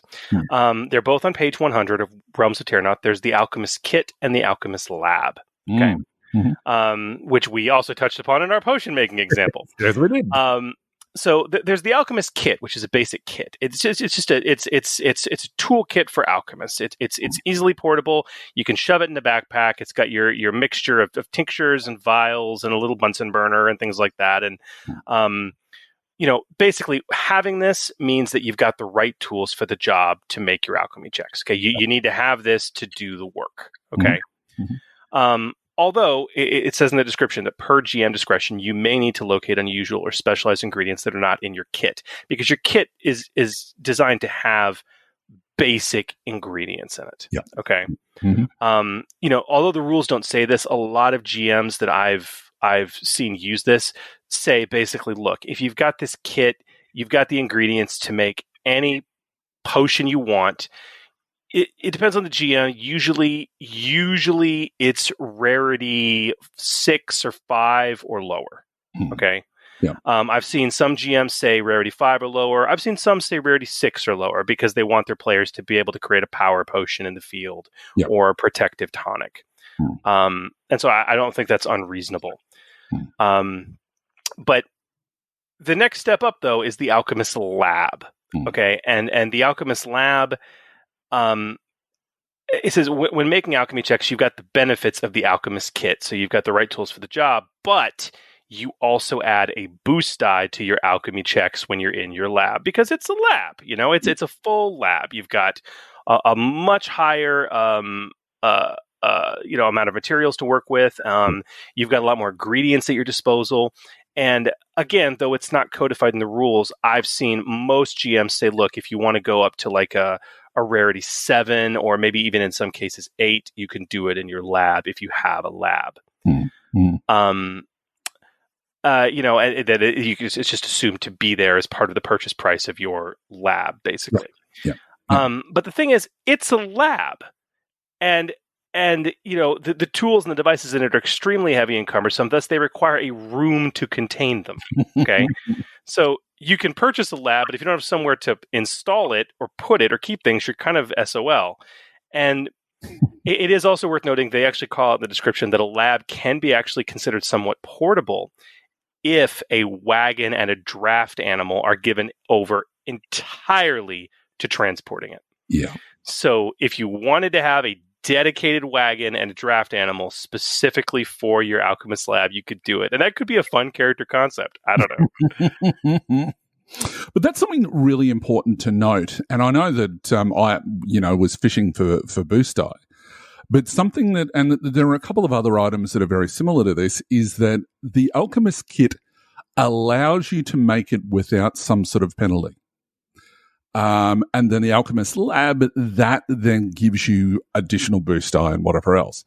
if a character, for whatever reason, is separated from the alchemist kit, look at doing setback die, and depending on what it is that they're actually looking for, it is, as you said before, Chris, if you've got someone who was looking for a 7 or an 8, or as you said, sometimes that there's this 6 element involved, that as far as the rarity goes, what's going to happen is that you should be saying, well, look, that's a really rare item, so maybe it might be out in the wilderness. Is it going to be in your cell? No way in the world. You can probably do something much, much lower rarity. Yeah, I have a hard time letting somebody try an alchemy check without at least a kit, because I'm not saying it's impossible, and this is the system of yes and, right? Right. But if you're doing it, I would say for anything rarity 3 or 4 or rarity 3 or 4, I would impose major setback die. And if you're even going to allow anything of higher rarity to be performed without a kit or a lab, at that point, I would actually be doing upgrades. Yep. Yeah. Because the risk of major negative consequences on your potion are huge. Indeed. So what about, when we have this segment, Huli, we normally talk about uses for advantage, triumph, threat, and despair. But because the use of alchemy as a crafting skill already has standard uses for advantage, triumph, threat, and despair in terms of what happens when you brew the potion in the actual recipe. Yeah. To a large degree, that's what you should be using the narrative results for, yeah? Yeah, I agree. However, if you're using alchemy not for crafting, for other usages such as identifications, then we've got some suggestions. So with advantages, you could provide some extra info about the effects of a potion, such as additional effects or hindrances it might have. Or with multiple advantages, you might even have made the potion previously in your adventures, or even before turning into an adventurer. So you also, with multiple advantages, could identify who made this particular potion. That is true. I recognize the crafter of this, which could have some interesting ramifications. But keep in mind, basic success with identification should let you know what kind of potion it is, but not any crazy effects that it might have as a result of the crafter's advantage, triumph, threat, or despair. So this is a great use for advantage. Yeah, absolutely. So triumphs, and this is always the fun one for me, this could teach a seasoned alchemist something new, whether it be by seeing a new formula, so that you can link it in with the other talents, such as the concoction one we were talking about before. Or inventor, yeah. Yeah, exactly. Providing upgrades or boost die to the alchemy check they make to recreate the potion. So if you've got a scenario where you've got it all spelled out, that the triumph could be used to then when you're going to create it, to pass that, I guess, the upgrade to yourself. Or to somebody else that may have, a better skill that you know of, like an NPC or something like that. So yeah, that's another way. But what about threats and despairs? So when you're talking about identification and you're getting onto the negative side of things, okay, threat on a success, means straight up, the base effect of the potion because you succeeded, but you fail to recognize problems the potion may have, like major hindrances. That's straight up and obvious. Okay. Now despairs. Oh boy, my favorite. On a successful check. So you successfully identify the potion, but you roll a despair. This could be used to accidentally sample the potion. Right. And it, Poison. and if you don't want to be jerky enough to say, oh, you accidentally just took it and you're now doing the effects. If you don't want to be that jerky, you can say, okay, maybe you sampled too much in your identification. Therefore, it reduces the effect for the next actual use of the potion. Right. Now, despair on a failure, like a failed check to identify is just like, look, I don't know what it is. If you fail with a despair, that's like, oh yeah, I know exactly what this is, and you're totally wrong. Okay, complete misidentification of the potion and what it does. It's going to require some good narrative metagamey role playing from the player and the GM, obviously, because everyone's seen the dice roll. But the GM, I have good players, and so it's like, hey, no, you know this is a power potion. You know this is you sure it's not poison? No, this is a power potion. Okay, you know it, you've seen it. I mean, yeah, totally. Yeah. You're so confident you just slap that label on and throw it in with the rest of them. Good job. Or you sell it to an unscrupulous merchant. God, what kind of problems could that bring you later? He offers you top price. Especially if the PCs are desperate and they're trying to create something. And they go, yeah, look, this guy comes in just as you're in the middle of making it and says, oh, look, that looks absolutely amazing. Oh, I really want it. I'll give you top dollar. It's gone bad written all over it. It's great. Love it. Oh, so we've talked about advantage, triumph, threat, and despair. The other thing we like to talk about, of course, and kind of cap off our discussion in die casting with, is the raw uses for alchemy, and then the non-standard and non-raw uses for alchemy. Yeah. In terms of the raw uses for alchemy, guys, I mean, normally we talk about random things that are still within the raw for this skill, but there's not much else to cover here that we haven't already covered. As a reminder, rules as written, this skill is used to identify potions, and it's used to brew potions. Yep. That's what it's used for. But Hooli, what about the non-standard or non-raw uses for alchemy? Do we have some creative things? We do. Now, the first one, and I think from conversations that we've had in the past, that you've had this same thing done to you, and I know that my players have done it to me as well. For me, it was a monstrous spider that they decided, right, well, I've heard somewhere that you can cut out the poison sac, and we're going to store them. And I'm just going, oh, God. Righto. So monster harvesting is a thing. So, this, I know this is a little bit left field, but it was brilliant. And I just said, yeah, I'm sure that'll come up later on. So let's do it. So, after slaying this spider, the party wanted to harvest the poison from its glands. So, survival is one option that I think is the one that I suggested. Makes sense. But yeah, you could use alchemy instead if the GM allowed it. But I think that after it was recommended, that I did suggest 2 setback die because this is something which is it's certainly a reasonable request, and again, it goes back to the yes and. So yeah, and there's going to be some setback die because it is sort of so out of left field. Absolutely. That's one option. Absolutely. You could do a setback die or an increased difficulty. Completely. I might even do an upgraded difficulty instead of increased because, quite frankly, it's not survival, it's alchemy. So you understand about it. So survival is the skill to butcher a beast. Okay. Right.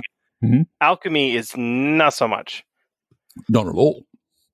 So as a result, the chance of accidentally poking yourself because you don't know what you're doing or rupturing that poison gland, is a bit harder. So I think that could be easily represented with an upgrade too.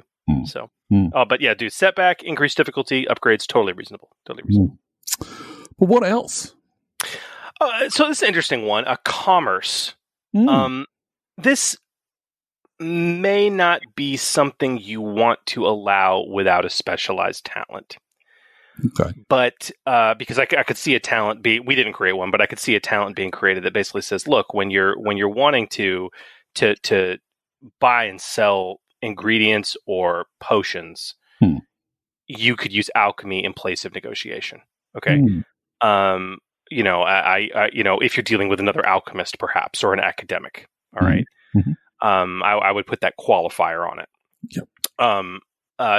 Where the idea is if you can talk shop with the guy, yep. That can serve as your negotiation. Whereas if you go to Jim Bob, the street vendor, or the general goods store, that's not going to work. They're not going to care, right? Yeah. Exactly. But so you may not want to allow this without a specialized talent, but even without a specialized talent, I think the GM is well within the norm to allow alchemy to be used as the skill in place of negotiation, or even streetwise, frankly, to locate, purchase, or sell potions and ingredients. I would do it at an increased difficulty, no doubt. Yeah. But still. And this all comes down to the fact that because alchemy is more than a crafting skill, it's also an academic skill that represents knowledge of alchemical ingredients and potions. It's not that far of a stretch. And even without a talent, you could say, like, look, if you're dealing with a scholar or a mage or an alchemist, if you actually go to an alchemist shop, that you could use your alchemy to talk shop with them, even without a talent. Yeah. That's, maybe at increased difficulty. That's not that far a stretch. Very good suggestion. That's cool. I like it. Now, they're the sort of the non-standard, non-raw that we've come up with just off the top of our heads, but what about the way that we always like to do things, Chris? Talents. Exactly. Talent. That it's the easiest non-raw use of the alchemy skill. And secondly, we like to do it. So as we mentioned earlier, there's only a couple of talents in the entire game that deal with alchemy. And to be honest, this just isn't acceptable. So as we do, we've created some talents that we'd like to go through with you all to let you know how we think that some talents could be applied that really focus in on the alchemy skill. So, Chris, what's our first one? Let's see. This is one that I got inspired by. I actually created a different version of this for my Harry Potter setting years ago. Right. Mm-hmm. And this talent is called Prepared Potion. So it's a tier 1 talent. Right. That may be too low, but I'd love for playtesting. I don't think it is, considering it's a once per session talent. Right. It's a tier 1 talent. It is an active talent that requires a maneuver. Mm-hmm. And it is ranked.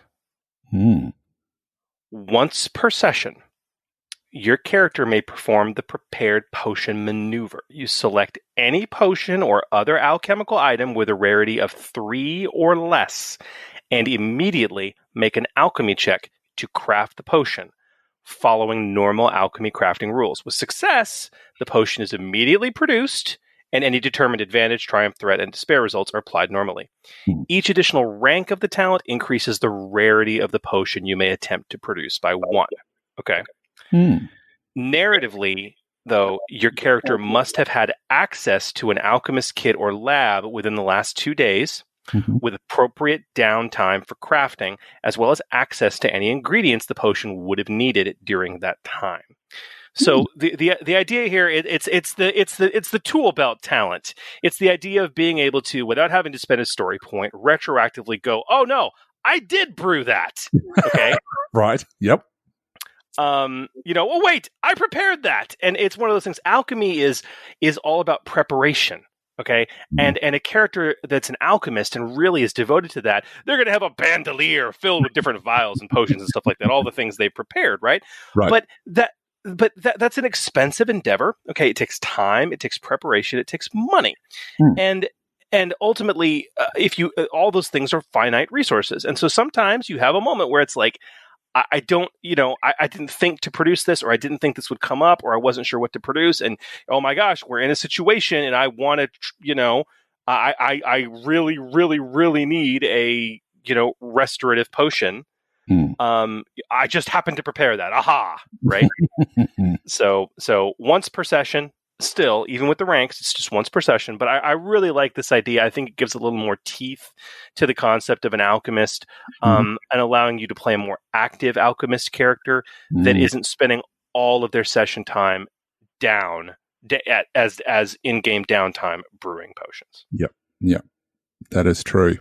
Possibly the only modification that I would make to this, and again, this needs sort of playtesting, is that this could perfectly be one of those talents that is specific to a career. We've seen species-specific talents. We've seen talents that require other talents to even have in the first place. Well, one thing that we haven't really seen explored is talents that require a specific career. Now, I know that Chris Markham has started to go down that path with, I think, one of the supplements that he had. But, I think that if you were to have like an alchemist character, that's their career, and that's the name of the career, you could possibly have that. You must be an alchemist to have the skill. If you're to have this talent, if that's the direction that you want to go, obviously. Yeah, that's another thing I think you and I are going to have to disagree with. I've seen some of the work Markham has done on that. I really don't like it. Okay. I just, it violates the spirit of the game for me. Look, it is very D&D-ish, I must admit. But I mean, I've been having this conversation with a couple of people that and they disagree with me as well. I'm always trying to find ways to remove boundaries from D&D players that don't necessarily want to try Genesis because these boundaries are in the way. I'm trying to find ways to, well, actually, we can do this and remove that boundary. So that they don't really have an excuse at the end of the day. And if they, eventually it'll get to the point where they just come up with the 20th excuse and I'm going, okay, that's fine. You stick with D&D. I don't know. It's like, there is a solution if you really want to do that. And that's just to create specializations. Okay. It's not a talent limited to a specific career. It's just a talent that, I mean, it's a specialization that only has access to specific talents. Okay.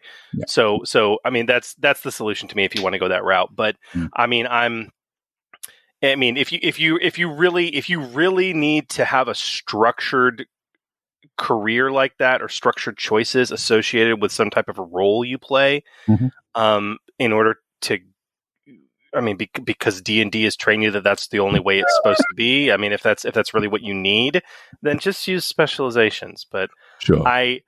I'm really not. I mean, but you know me, man. I fell hard. I mean, dude, this is who are you talking to here? Okay, I know. I'm Mr. Star Wars, man. Okay, but I have fallen so hard in love with the talent pyramid, and and dude, I know we're probably going to talk about this a bit with Eric when he comes on.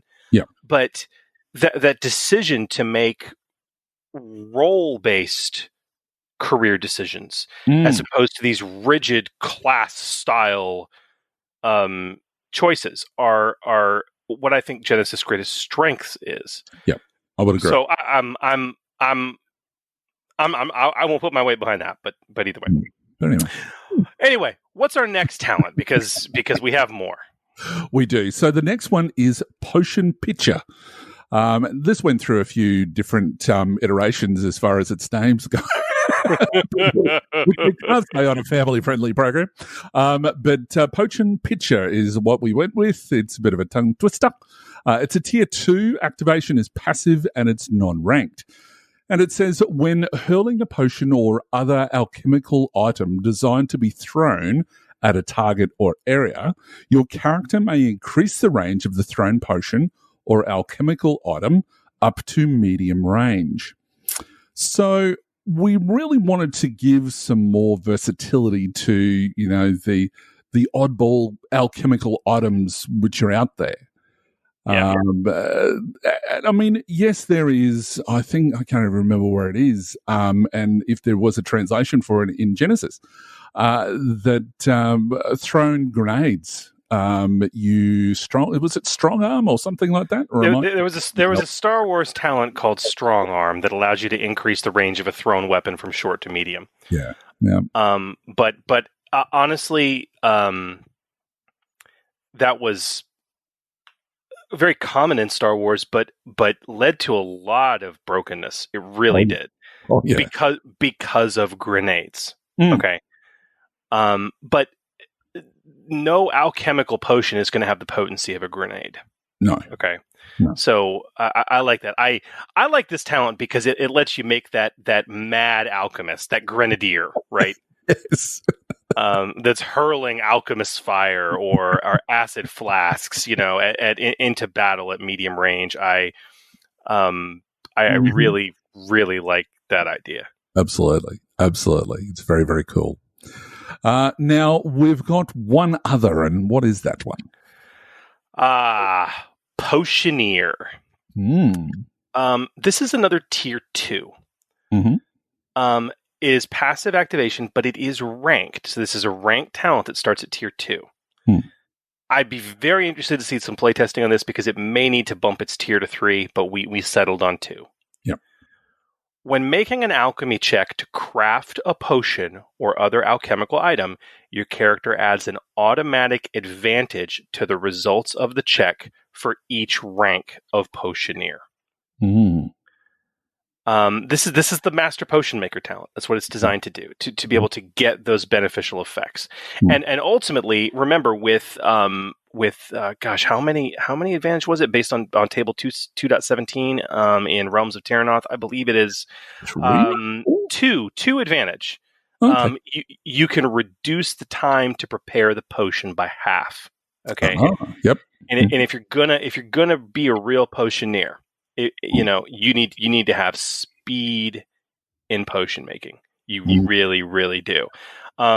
3 advantage, and you have enough ingredients left over to craft another batch entirely. Okay, right. Mm-hmm. So when you're making that that potioneer who's constantly churning out potions, the ability to do it in half the time or to have enough ingredients left over to do another batch means that you can be producing for half the cost or twice as quick and really start building up during that downtime you have in game, that repertoire of potions that are going to be available. That can turn pretty potent, especially if you've already got a really good skill as it is and you're having lots of advantages. You're going to build on those. So you can be giving your potions additional effects too at the same time. Obviously, you'd be using up your advantages very, very quickly. And why would you if you can make multiple versions of the same thing? But it's not going to be. It's not going to be humongous. I mean, look, if you really get into the table in terms of what you can do with advantage, when you talk about triumph, that's totally different. But in terms of advantage, look, you can the potion can heal a strain or a wound. Okay, the potion, you can prepare an extra dose. You can reduce the time to prepare by half. You can save your ingredients.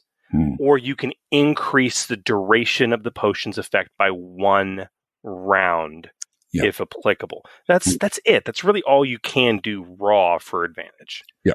So it's, we didn't feel it would be too terribly overpowered if you get a lot of advantage out of it.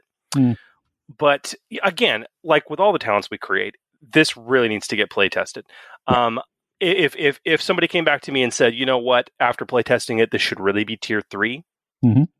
I would not be surprised. Right. Makes sense. So let us know. Holy, these talents that we've created, as well as some of the other advice we've given, I mean, obviously, we're going to write all that up and have it available in beautifully downloaded formatting, yes? Yes, we are. Even though I'm a couple behind again. They can definitely do that by just going to the website, which is forgegenesis.com.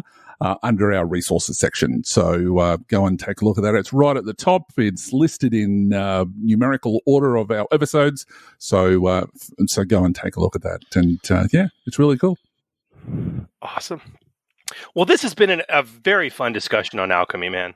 Very much so. I was so looking forward to that because, I mean, it's one step down from Magic, and I think that will be a bit of a hurdle for some people because it's especially those who are connected so strongly with D&D and Pathfinder, is that there has always been this connection to Magic, where Genesis doesn't have that strong link.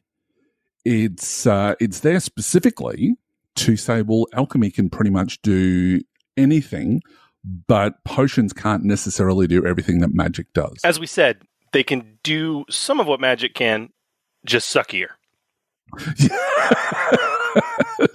To go through those 5 rules, absolutely.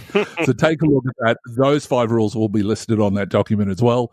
So take a look at that, and let us know if there is anything else that you want us to talk about in die casting, whether it be talents, whether it be skills, or anything rule related. Let us know, and we'll get it on the show. So yeah. Well, Hooli, after the very positive reception that we had last episode, I think it is time that we welcome a special guest back to the show for another edition of Eberron Reforged. Eberron Reforged. Genesys is an amazing system, and fans and players the world over are taking this incredible building block, narrative dice framework, and applying it to many genres and existing settings. And here at The Forge, we are all about giving you the tools you need to bring your favorite settings to the table with this system. And while that often means original content, this is not always the case. In fact, for truly dedicated fans of existing settings, finding a way to bring those settings to the Genesys system is a labor of love that can breathe new life and new gaming experiences into what seems like familiar territory. And to that end, we are proud to welcome back to the show Eric Strumpel, or DM Eric, one of the brains behind the Geek Pantheon and Knowledge Check podcast, but perhaps more notably to our listeners as the GM and producer of D20 Radio's own actual play podcast, Eberron Renewed.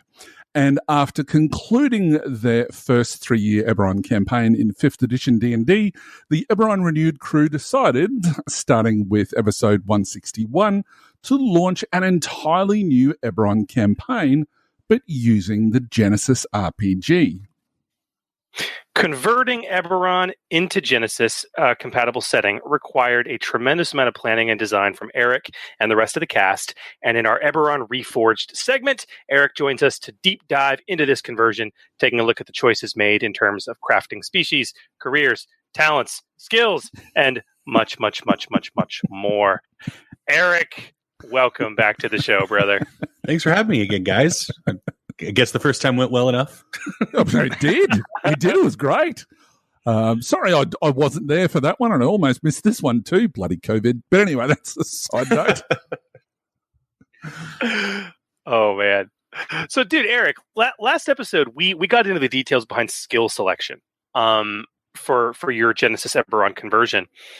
But you teased this last time, because tonight, now that we understand the process behind why the skills that you have chosen are what they are and why you've chosen them, you said we were going to take those skill choices to the next logical step in your setting conversion by discussing careers. Yes.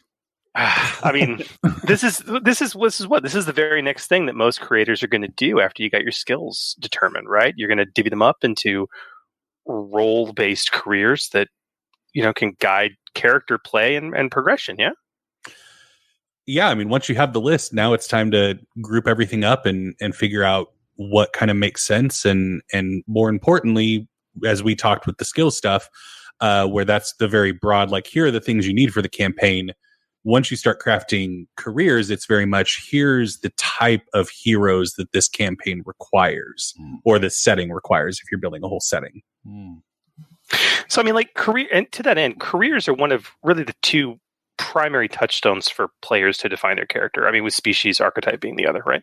I mean, those career skills that are available, just mechanically speaking, for each career, they guide skill focus because of the reduced XP cost. And I mean, while it's true in Genesys that a PC could take ranks in any skill, just about, I mean, at just an increased XP cost, most players do tend to stick to their career skill list. But I think it's because it's more than that, kind of as you alluded to. It's that the type of hero. Is that how you said it? Yeah. You know, this is the type of hero you're wanting in your campaign. You know, what motivates them, I think, is a strong guide for players. So I want to talk about this because I want to know, if that's the starting point for you, what types of heroes you wanted to see in this campaign. But first, I have to ask you a question. Yes. The question. Which I know the answer to, but our listeners don't, because you and I had many conversations about this. Many conversations about this. So the Expanded Player's Guide introduced the concept of career specializations and corresponding talent trees as an option in the game, which we all first saw in Star Wars, right? Did you go the route of creating specializations for your careers, or did you stick with the core rulebook careers and the standard talent pyramid? I ultimately elected to stick with the pyramid system, the talent pyramid, as opposed to specializing. You both know through many Facebook correspondence and video chats that even before the EPG was introduced, I was like, I think I want to do specializations. And both of you were like, that is a really bad idea. Especially before we had the guidance from the EPG, where I was like, yeah, I'll figure it out. It'll be fine. And there was conversation with my players to ask them, like, hey, what would you all like? Because obviously the allure of the definition that you get with the specialization is very alluring, especially, and I think this is where my mentality was coming from, when you're coming from D&D. You want to have this clear guideline of what a quote unquote class is. And I mean, you all did a great job of breaking that down with Sam Stewart on your episode of here, let's make a druid. Mm-hmm. And I think ultimately the decision for me came down to, I'm not going to try to convert D&D classes into Genesis. Rather, I'm going to try and help the players define the role they are going to play in the world and in the story, because those are two very different modes of thinking when defining careers for a campaign or a setting. And so, yeah. Never mind the work involved. Never mind the work involved. Well, after your all's episode, I knocked out like a paladin, a cleric. I went on a real frenzy of knocking out spec trees, totally untested, and probably would have broken the campaign, but they're there.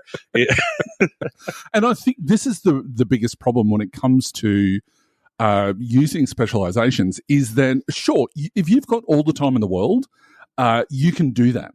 But the problem is that then it has to be play tested.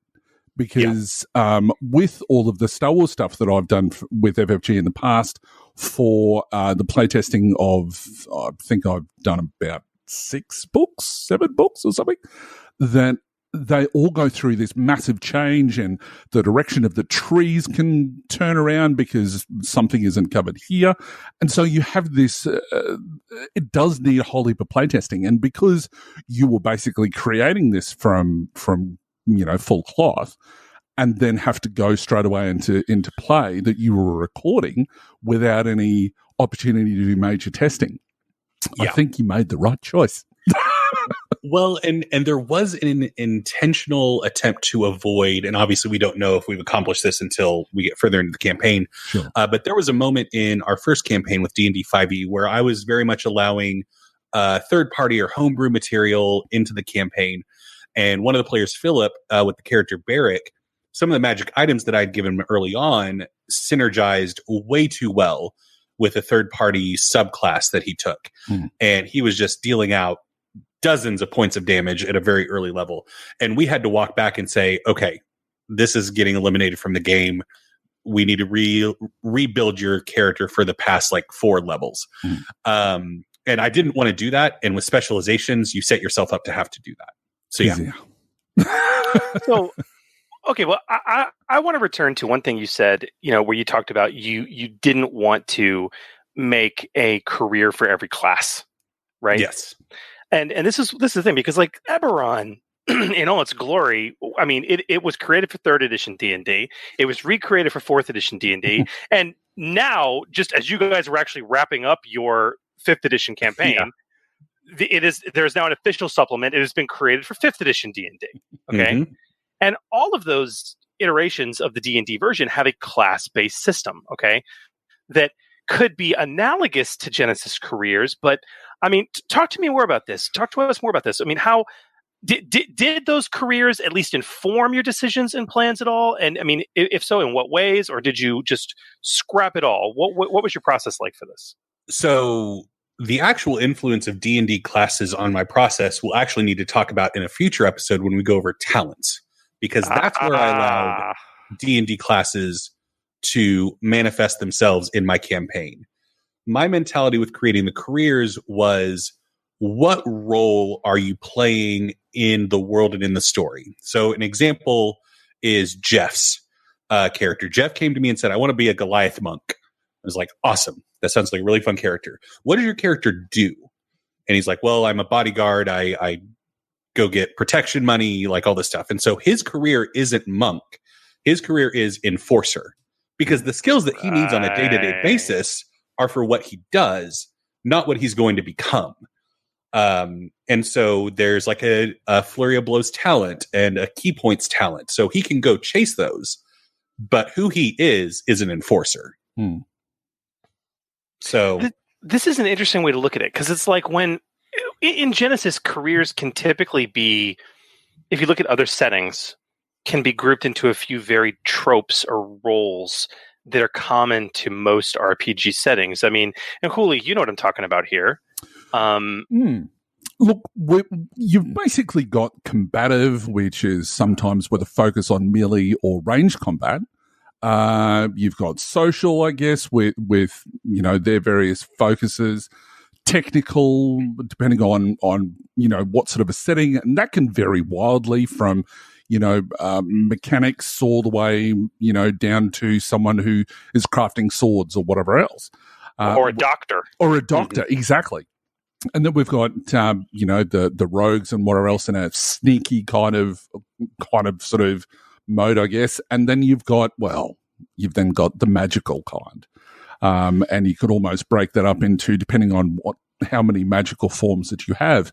And I know from the last episode that you spoke about that you are just using the 3 base plus verse as well, I think. Is that correct? And we created one called Artifice. That's right, yeah. So, you've almost got 5 subcategories, I guess, under this magical banner of the sort of careers that you've got. So talk to us about, you know, what roles that you wanted to ensure that they were filled in Eberron, and why. Well, like I said, this was all very much based in conversations with the players and what do you want to play? What role do you want to have? Because I had expressed to them that the tone of the campaign was going to be gritty, urban environment. You're working for the mob, essentially. And it's going to be a very street level campaign. And so, like I said, if we were doing more of a high fantasy and Jeff still said, I want to be a Goliath monk, his answer to, but what do you do in the world would have been different. So ultimately the career would have been different.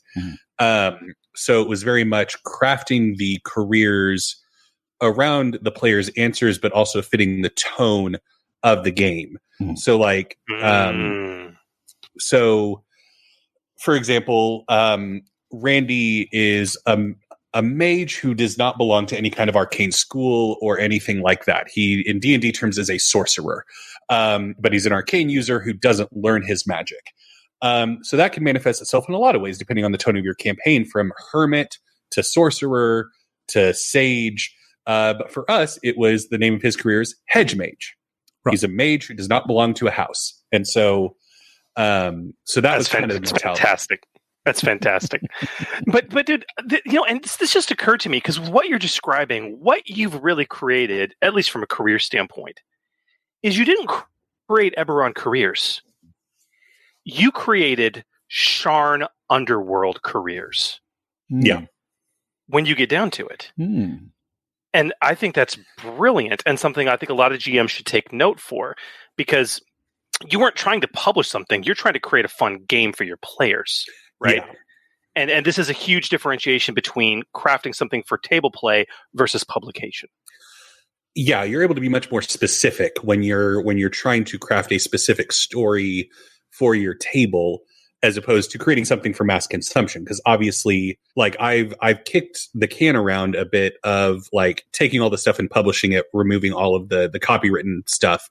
But even if I were to do that, it would very much have to be branded as an urban fantasy setting. Like it couldn't just be a sword and board fantasy thing, because that tone doesn't fit. So yeah, the narrow focus helped a lot. Interesting. Did you only create careers that your players would use, or did you go for any beyond that? As of right now, I've only got the careers that the players are currently using. I've been focused more on fleshing out the races and archetypes. That's where I've spent some of my energy now that we're actually playing, to like flesh out the world a bit more. That's definitely on my list to go and create more stuff, because these skills translate to different careers, obviously. The big one, Chris, artificers are like one of the things of Eberron, like using magic in a technical capacity. But I didn't create an artificer career. Like Philip's character is a mage right, because Philip's character fixes machines in a casino and works with magical machinery. If another player came to me and said, I want to be like an inventor, like a tinkerer, like kind of a mad scientist, they would also have the artifice skill, just the flavor would be different. And I suppose that's what you can really do with careers, because you're not limited by anything else other than skill selection. It's not as though that, like, when you've got careers in Star Wars, that you've got, well, these ones have to have these ones that we've selected for you. And then when you do your extra specializations, then we've got these other ones. And that's the thing that changes all the way through. It's only one single step, and that's just basically choose 8 skills. And as long as you're doing it in a balanced sense, there isn't really anything else that you need to do. And you're mixing in with theme then, and that's your only limitation. So, yeah, and realistically, you don't even need to look at that ever again until somebody's changing character. Yeah. Well, and another thing I did for my players, kind of a half step towards specialization, is I did create a like recommended talents. So like a couple of tier 1 and tier 2 talents. It's like, if you want to start down a path that makes reasonable sense for this career and you want to continue this tone, this is a good place to start. Right. So I did do that for them in addition to building out the careers.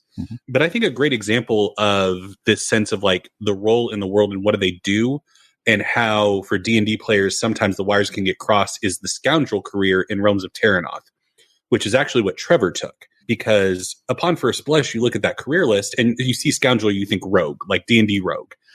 But melee isn't a career skill for them. Like they don't have the dagger that they have a dagger physically as part of their starting equipment, but that's not what they specialize in. And it's because like, well, they're a scoundrel. They're not looking for a fight. They have charm, they have deception, they have stealth. Like they're going to run away. And then if they're in a real pinch, they're going to try to shoot you from a distance. But scoundrels have no interest in stabbing.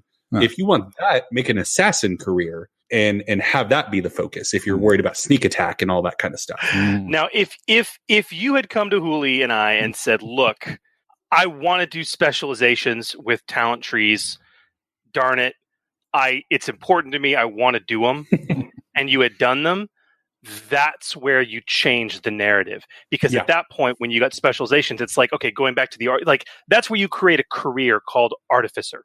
But then you have a specializations of mage right, inventor, tinkerer, right?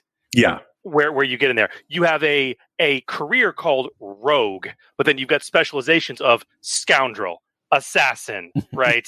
Et cetera, where you're getting that differentiation. But when you're using the talent pyramid method, it behooves you to, in lieu of having 21 specialization options, to instead potentially have 21 career options.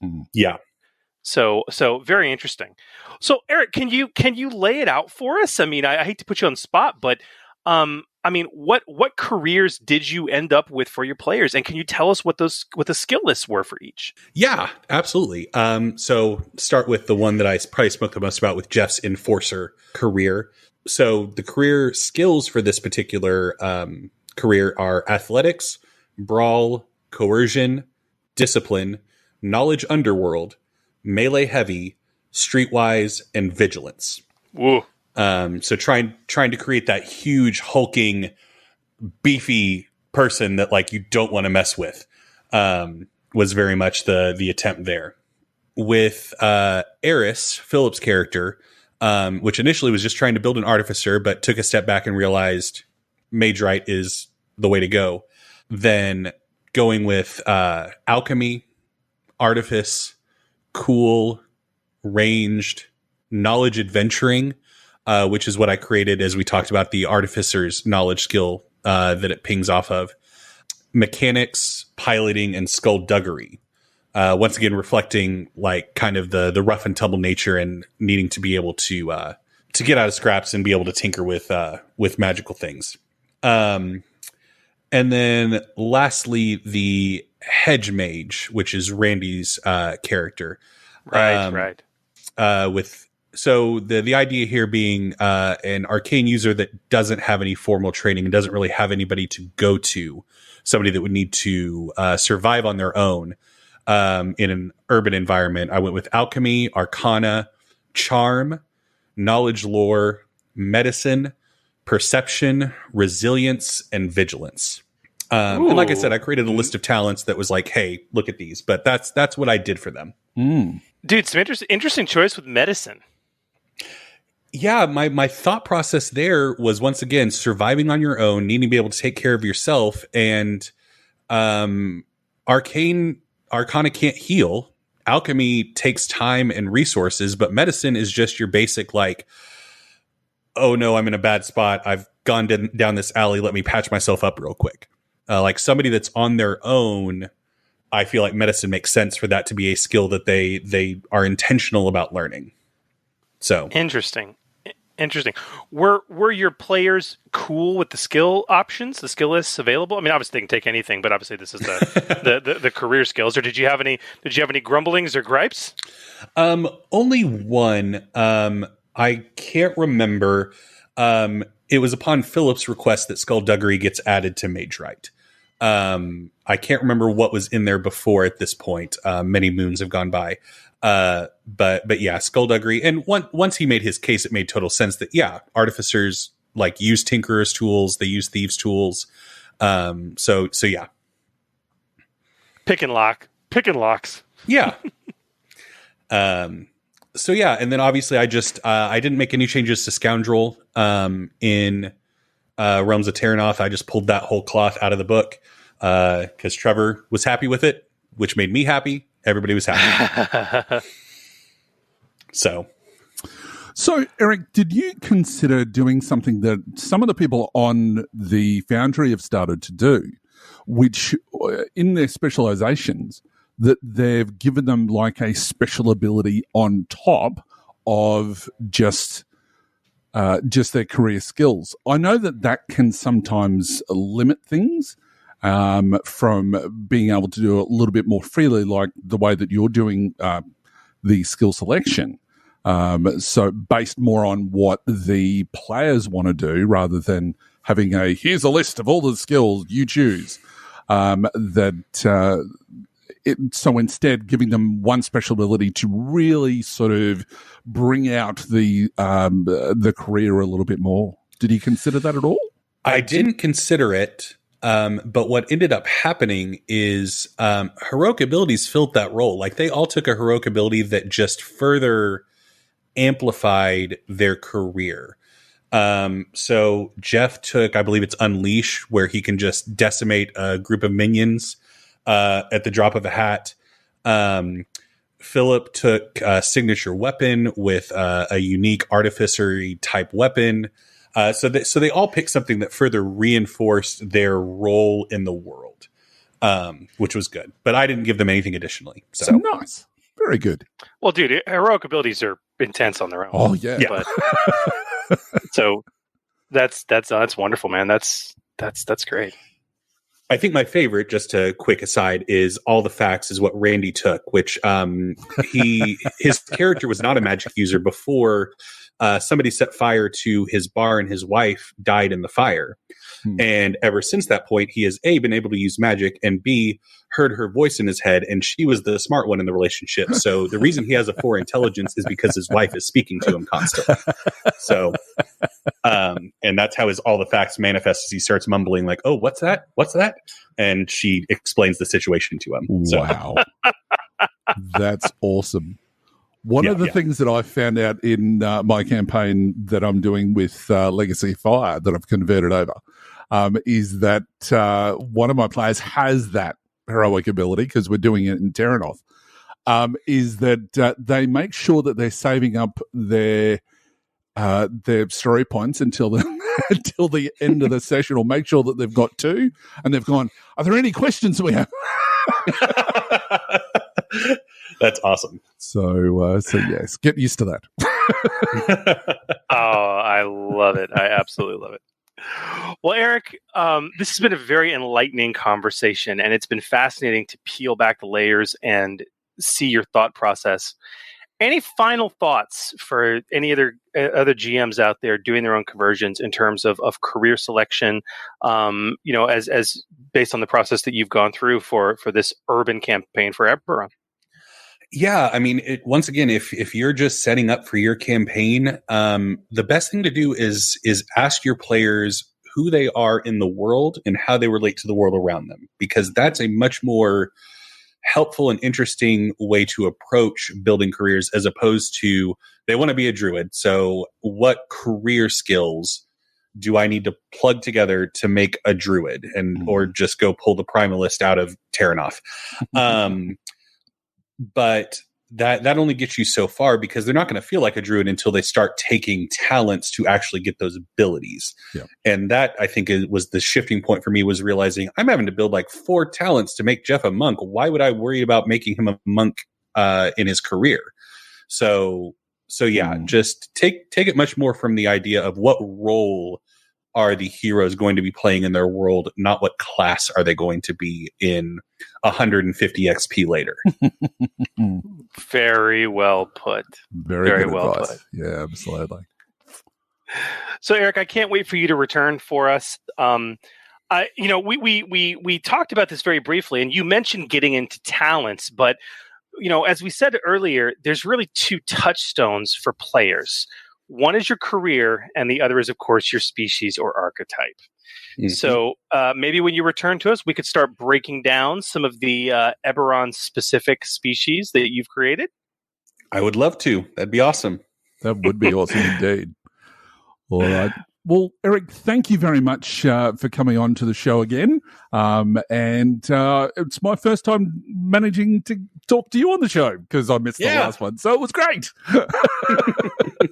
So thanks for having me, guys. Absolutely, absolutely. Well, Chris, I think it's time to ask some questions of us that have come from our listeners. What do you think? Well, I think that's a marvelous idea. Should we take a gander? I think we should. Under the hammer? Yeah, we should. Under the Hammer. And welcome to Under the Hammer, the segment where we answer your games and rules questions about the Genesys role-playing game as it impacts both rules, content, creation, and play. And we've got some great questions this week, as we always do. Now, of course, if you would like to join and get your questions to run at the top of the queue, as well as getting to vote in the awards, as we mentioned earlier in the episode, just visit patreon.com/Forge Genesys and become a Tier 2 supporter today. All right, Chris, what's our first question? Comes in via Discord from dfrost303, who says the following. Mm-hmm. Regarding the aim rule on page 98, in the second bullet point, what we typically refer to as the called shot, a player may aim at a specific target location by spending a maneuver and adding 2 setback dice to the check. Spending another maneuver, as we know, reduces the setback by 1. I've used this rule several times in my games for players to interact with the environment, attack the weak spot of a crumbling column, or maybe shoot the emergency brake of a train engine with a 6-shooter in an upcoming Weird West setting you may or may not have heard of.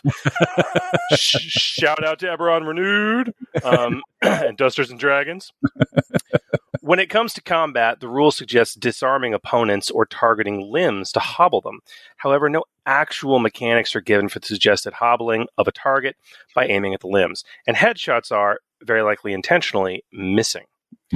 Considering that one may add up to 2 boost by aiming generically, and thus increase the likelihood of greater damage, or activating crits and item qualities or additional magic effects, this maneuver seems underwhelming for combat purposes. Would it be out of the question to allow a successful called shot to a limb to automatically stagger or disorient target? How do you handle headshots? Looking forward to your suggestions. That's a good question. Man, you want to talk about narrative roleplay versus the D&D mentality? It's a bit of that. At least from my perspective, I've had to deal with this problem on more than one occasion, and mainly from people who are looking for, the extra bang for their buck, often literally. There's several parts to this discussion, and it's a fairly lengthy one. But I think I'd really like to tackle it. And basically all of it I'd like to call the called shot conundrum. Now, this is one of several controversial rules in the Genesys role-playing game, and it's caused purely because people forget about the narrative nature of Genesys, and instead they expect everything to have some sort of mechanics behind it. And I think you mentioned that before, Chris. Yes, this rule is a little bit vague, and I think that the reason why it's vague is because of the narrative nature of the game. So if we want to talk about rules as written, the rule that Defrost 303 is talking about appears on page 98 of the Genesys core rules under the rules for aiming. Now in there it states, target a specific item carried by the opponent or a specific part of the target or opponent. This could allow the character to attempt to strike or shoot a weapon from an opponent's hand, for example, or target an opponent's limb to hobble them. If the character spends one maneuver aiming to do this, their next combat check suffers 2 setback die. If they then spend 2 consecutive maneuvers aiming, the combat check suffers 1 setback die instead. Now, by raw, that's the rule directly out of the core rulebook. So it offers 2 options. 1, target a specific item carried by the opponent to strike or shoot that weapon from their hand. And 2, target a specific part of the target or opponent's limb to hobble them. Now, I think that the thing that people get caught up in is 2 words, for example. And I think that they think that becomes an open-ended thing. A lot of the time, these rules are written in such a way that there is word count that has to be taken into consideration. And sometimes that can create confusion, especially if they've left something out or something's hit the cutting room floor. In this case, because of that, the rules have become a little bit vague. And there's no mechanic to alter it. So what we have to do is we have to look at them one at a time and come up with what the spirit of the rule is. And this is my opinion, of course, and Chris, your opinion may vary very differently to mine. Now, with the first part, we're looking for the means to disarm the opponent.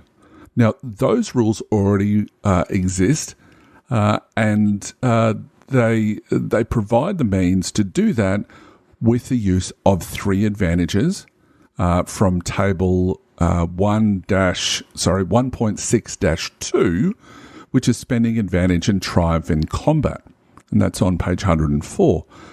Now, if we look at that table, the 5th option states, force the target to drop a melee or ranged weapon they are wielding. So this is exactly what we're looking for. So by taking that, we can see that it takes a maneuver to get 2 setback die. And those 3 elements, the maneuver and the 2 setback, gain a specific effect, which is quite reasonable in this case, that it's a specific effect such as causing someone to drop the item. So that's going to be our baseline, is 3 advantages equals a maneuver and 2 setback, or 2 maneuvers and 1 setback. So, and yes, I know it's hardly a hypothesis given the fact that there's only one example, but let's look a little bit further. So if we look at the second part of the cord shot rule, this is the part that causes the great confusion as it refers to hobbling the target. Hobbling is not a condition in the rules. However, by looking at the same table, 1.6-2, with advantage and triumphs being spent in combat, the term appears in, again, the 3 advantages expenditure, which says hobbling them temporarily with a shot to the leg. It also suggests that the effect should be temporary and not too excessive. It suggests examining the critical injury table for options, with the most obvious being distracted, where they cannot perform a free maneuver until the end of their next turn, and slowed down, where they can only act during the last allied initiative slot on their next turn. Either one of those options is going to be suitable, but the simplest, in my opinion, is the distracted condition. Now, what I'm going to impart now is basically a house rule, but it really only changes the existing rules slightly by tightening up the wording, and it may satisfy those players who really want some mechanical benefit to doing that in the first place. So, it should say, or my suggestion is to say, target a specific item carried by the opponent or a specific part of the target or opponent. This allows the character to attempt to strike or shoot a weapon from an opponent's hand, causing them to drop that weapon. Alternatively, they may target an opponent's limb to hobble them, causing the opponent to lose their free maneuver until the end of their next turn. If the character spends 1 maneuver aiming to do this, their next combat check suffers 2 setback die. If they spend 2 consecutive maneuvers aiming, the combat check suffers 1 setback die instead. This is a pretty simple solution. It does, however, limit the narrative effects of a combat check where aiming is going to play a part. It can have a major effect on a given encounter, especially when it comes to vehicles. And I'll talk about vehicles in a tick. But for me, if I want to represent getting a perfect shot, I'd consider using the aim maneuver to get my boost die. Statistically, boost die are slightly better. And with the chance of extra successes and extra advantages, I'm more likely to get what effect I want through damage from the successes and additional effects or other circumstances in the scene from the use of spending advantages. Now, if you need a bit more of an explanation, look at it this way. In any combat, it's assumed you're shooting at the largest body mass, which just happens to be the torso and the head, as the others just kind of, flop around like an untrained seal. So when you're aiming, you're not necessarily aiming for a specific shot. You're aiming for the largest mass of on the body, which unfortunately is where the humans store our major organs. So aiming with the 2 setback assumes you're trying to hit one of those limbs flopping about, an object they're carrying, or more specifically, the limb that is carrying that said item. So that's just a different way to consider it. Now on to vehicles, and I'll talk very briefly about this. Nowhere in the Genesis rules does it talk about hitting something very specific on a vehicle. That is something that seems to have been generated from I don't know where. It may be on a forum listing somewhere, but it's certainly not in the Genesis rules, and it's certainly not in the Genesis errata. What the rules do talk about is size difference. So if we're going to be talking about a stationary object on a vehicle, like what Mr. Frost mentioned before, like the lever on a train, I would think increasing the difficulty by 1 or maybe even 2 is a better option. And if you think that it's a dramatically appropriate, maybe even an upgrade, as well as the increase to the difficulty. And then when we're talking about a train, give it setback for the train, moving about. So that's my thoughts. I know that was long-winded. Sorry, Chris. What do you think? Well, no, I think, as far as the train goes, that's the reason the called shot exists, in my opinion. So if you're talking about hitting a very specific inanimate object, that's the reason for the called shot. I mean, that's when you use that mechanic for it, that particular side of the aim mechanic. Mm. In terms of his general question about using it in combat against individuals, I've always handled it narratively. If one of my players, it's like, and I've had especially new players like, well, could I, once they understand that rule, their eyes light up and they think they've solved some mystery of the universe, and they're like, oh, I'm gonna call shot his head, or I'm gonna his hand and whatever. And you have to. It's like it's narrative role playing. Okay. It's highly narrative. I mean, the bottom line is that a shot from a gun to you is going to kill you. Yes. Okay.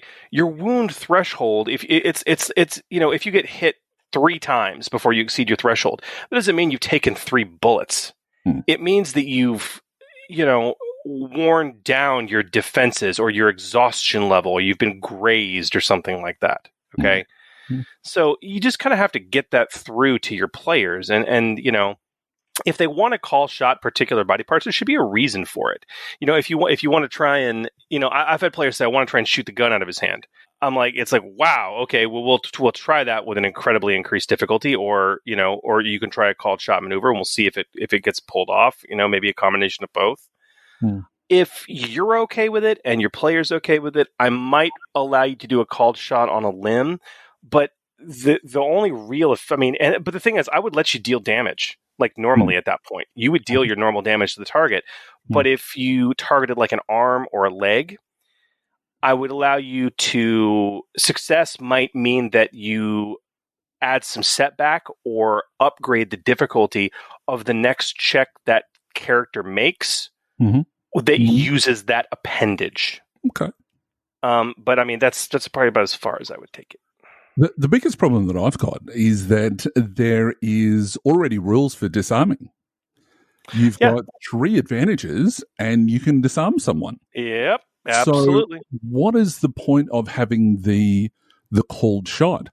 I know that it's certainly not to disarm, even though that they mention that by name. And this is where I think that the rules actually fall down a little bit with regards to that. I know what their intention was, but I don't know whether it's actually sort of... No. I can explain it. So the problem there is 3 advantage to disarm is not something you can choose to do. Right. That's the difference. Okay. It's a benefit. It's like, oh, I happen to disarm you. Okay. But that wasn't my goal when I made the attack. Calling out disarmament for called shot, it means that's my goal. And if you're going to do that, that means I'm not dealing damage to you either. So there's more than one way to disarm someone. I think that's where the confusion might lie. But one is proactive on the part of the player. The other is reactive. I think the biggest thing that our listener needs to take into consideration is whatever he determines is the best course of action is going to be the best course of action for the rest of the campaign. And it has to be the same sort of thing for, as I said before, it's good enough for the goose, it's good enough for the gander. So it has to be able to be applied on both sides. Now, as soon as you bring that argument into it, that normally quiets everybody down. because otherwise it's just going to be a case of, right, well, we're going to be constantly doing headshots then. And that will end your campaign pretty quickly, because if everybody was doing a headshot, nobody would probably be hitting all that much anyway. Secondly, the characters would be dying. I mean, what sort of effect does a headshot have anyway? I know. Damage, it's sort of high strong. And in a narrative system, that's not how, we don't have body locations and stuff like that for a reason, because it is a narrative system. I think, you know what? Maybe this is a way to cap it off. If somebody says, I want to do a called shot to the head, great. That's called an attack. Yes, exactly. Because that's really what you're shooting at. Yep. The head of the body. Yep. There you go. And if you want to have some sort of specific effect, then you need to start looking at that cold shot mechanic. And if you're looking to recreate that iconic cinematic scene where the hero makes the one shot to the guy's head and drops him, that's a case of a triumph being rolled with a very high crit or incredible damage that just exceeded the threshold at that particular moment in one hit. And yes, you can do that in this system, and it happens frequently. Diplomatic immunity. Just been revoked. All right. What is our next question, man? All right. Our next question comes from Matt Natias, who asks via Facebook. Hi, guys. Love the show and all the great work you do. I'm still new to the narrative dice system and had a question. Per the rules, a character gets one action and one maneuver. 2 maneuvers if spending stress. What happens if you would really need to use 2 skill actions to complete the action? For example, a PC wants to do some sort of crazy acrobatic like flipping over the bar counter and bringing his sword down on the enemy. Since the PC could easily fail the flip, I would think that would be a straight agility check. However, it is also a melee attack. The rules state that the maneuvers include moving, while skill/combat checks are actions. Here are the potential options I can think of. And he lists 3. The first one is, it's a melee check. Upgrade the difficulty from average to hard. 3 purple dice. Don't use upgrade that way. That's my first advice. You increase the difficulty, not upgrade the difficulty. So his first one there is suggesting increase the difficulty by 1. Number 2 is a melee check. Add a setback die, though this doesn't seem right as there is nothing in the environment bearing down affecting the difficulty. And number 3 is agility check. Set the difficulty, and then if the PC succeeds, proceed with a melee check. This doesn't feel right, though, as it violates the 1 action rule. I'm thinking the answer is option 1. However, I may be wrong. Oh, dude. Coming from and this is where it gets interesting. I think the answer is option 1. However, I may be wrong. I'm also coming from the D&D 5e, so my interpretation may be too much trying to compare the two. But just unsure how to handle. Any feedback would be great. Thanks. Matt, my brother. I don't care if you're playing 5th edition D&D. If you're making the player roll to vault over the bar in an acrobatic flip, you're doing it wrong. Why are you? This is God. I've had so many conversations with DM Eric about this. Yep. I hate this. I don't know why D20 does this, because it's not. It shouldn't even be done in D20. Mm-hmm. Never make the player roll for anything that doesn't have an exciting or narrative consequence. Oh, he doesn't get over the bar. I mean, why are you making him roll for that? Why? Mm-hmm. I don't. This is like I don't understand. It's like if he says he wants to do a backflip over the bar and he's got a rank in coordination or athletics, why are you making him roll for it? Mm-hmm. Like, I don't get it. So first of all, it's like the idea of checking for traps every 5 feet in Dungeons and Dragons. You have to need to roll for each square. It's like on the map. It's like I don't get it. So look, I'll talk about Genesys here, but first of all, I got to say, man, if you're dungeon master is making you do that in 5th edition, they're doing it wrong. Yep. Okay? You only roll when there's a consequence, a meaningful and interesting consequence for failure. It's like I see this in D&D all the time. It's like, all right, you walk in the room, give me perception checks. Mm-hmm. Everybody makes a perception check. Okay, you see a guy at the bar, and he's got this on, and they just describe the scene. Right. Why did you make them roll? There's no point. No. Like, if they failed their perception checks, only make them roll when it matters, when failure matters. Otherwise, why? So, okay. Now, in terms of Genesis, even more so than D&D, which does have very discrete systems, Genesis is very narrative, man. You want to accomplish as much as you can with a single check. What is the action that person is undertaking? It's an attack. Okay. First of all, you have to ask yourself in your example, do you even, like, he presents these 3 options, and I'm like, first of all, you shouldn't be making multiple checks. You should be making one. Yep. Okay. And I mean, honestly, I think if you have to do something, option 2 is the best. That's what setback dice are for, situational circumstances. Okay. But ultimately, like, why? Even why? Like, the player says he wants to vault over the bar. Why? Why penalize the player for doing something cool like that?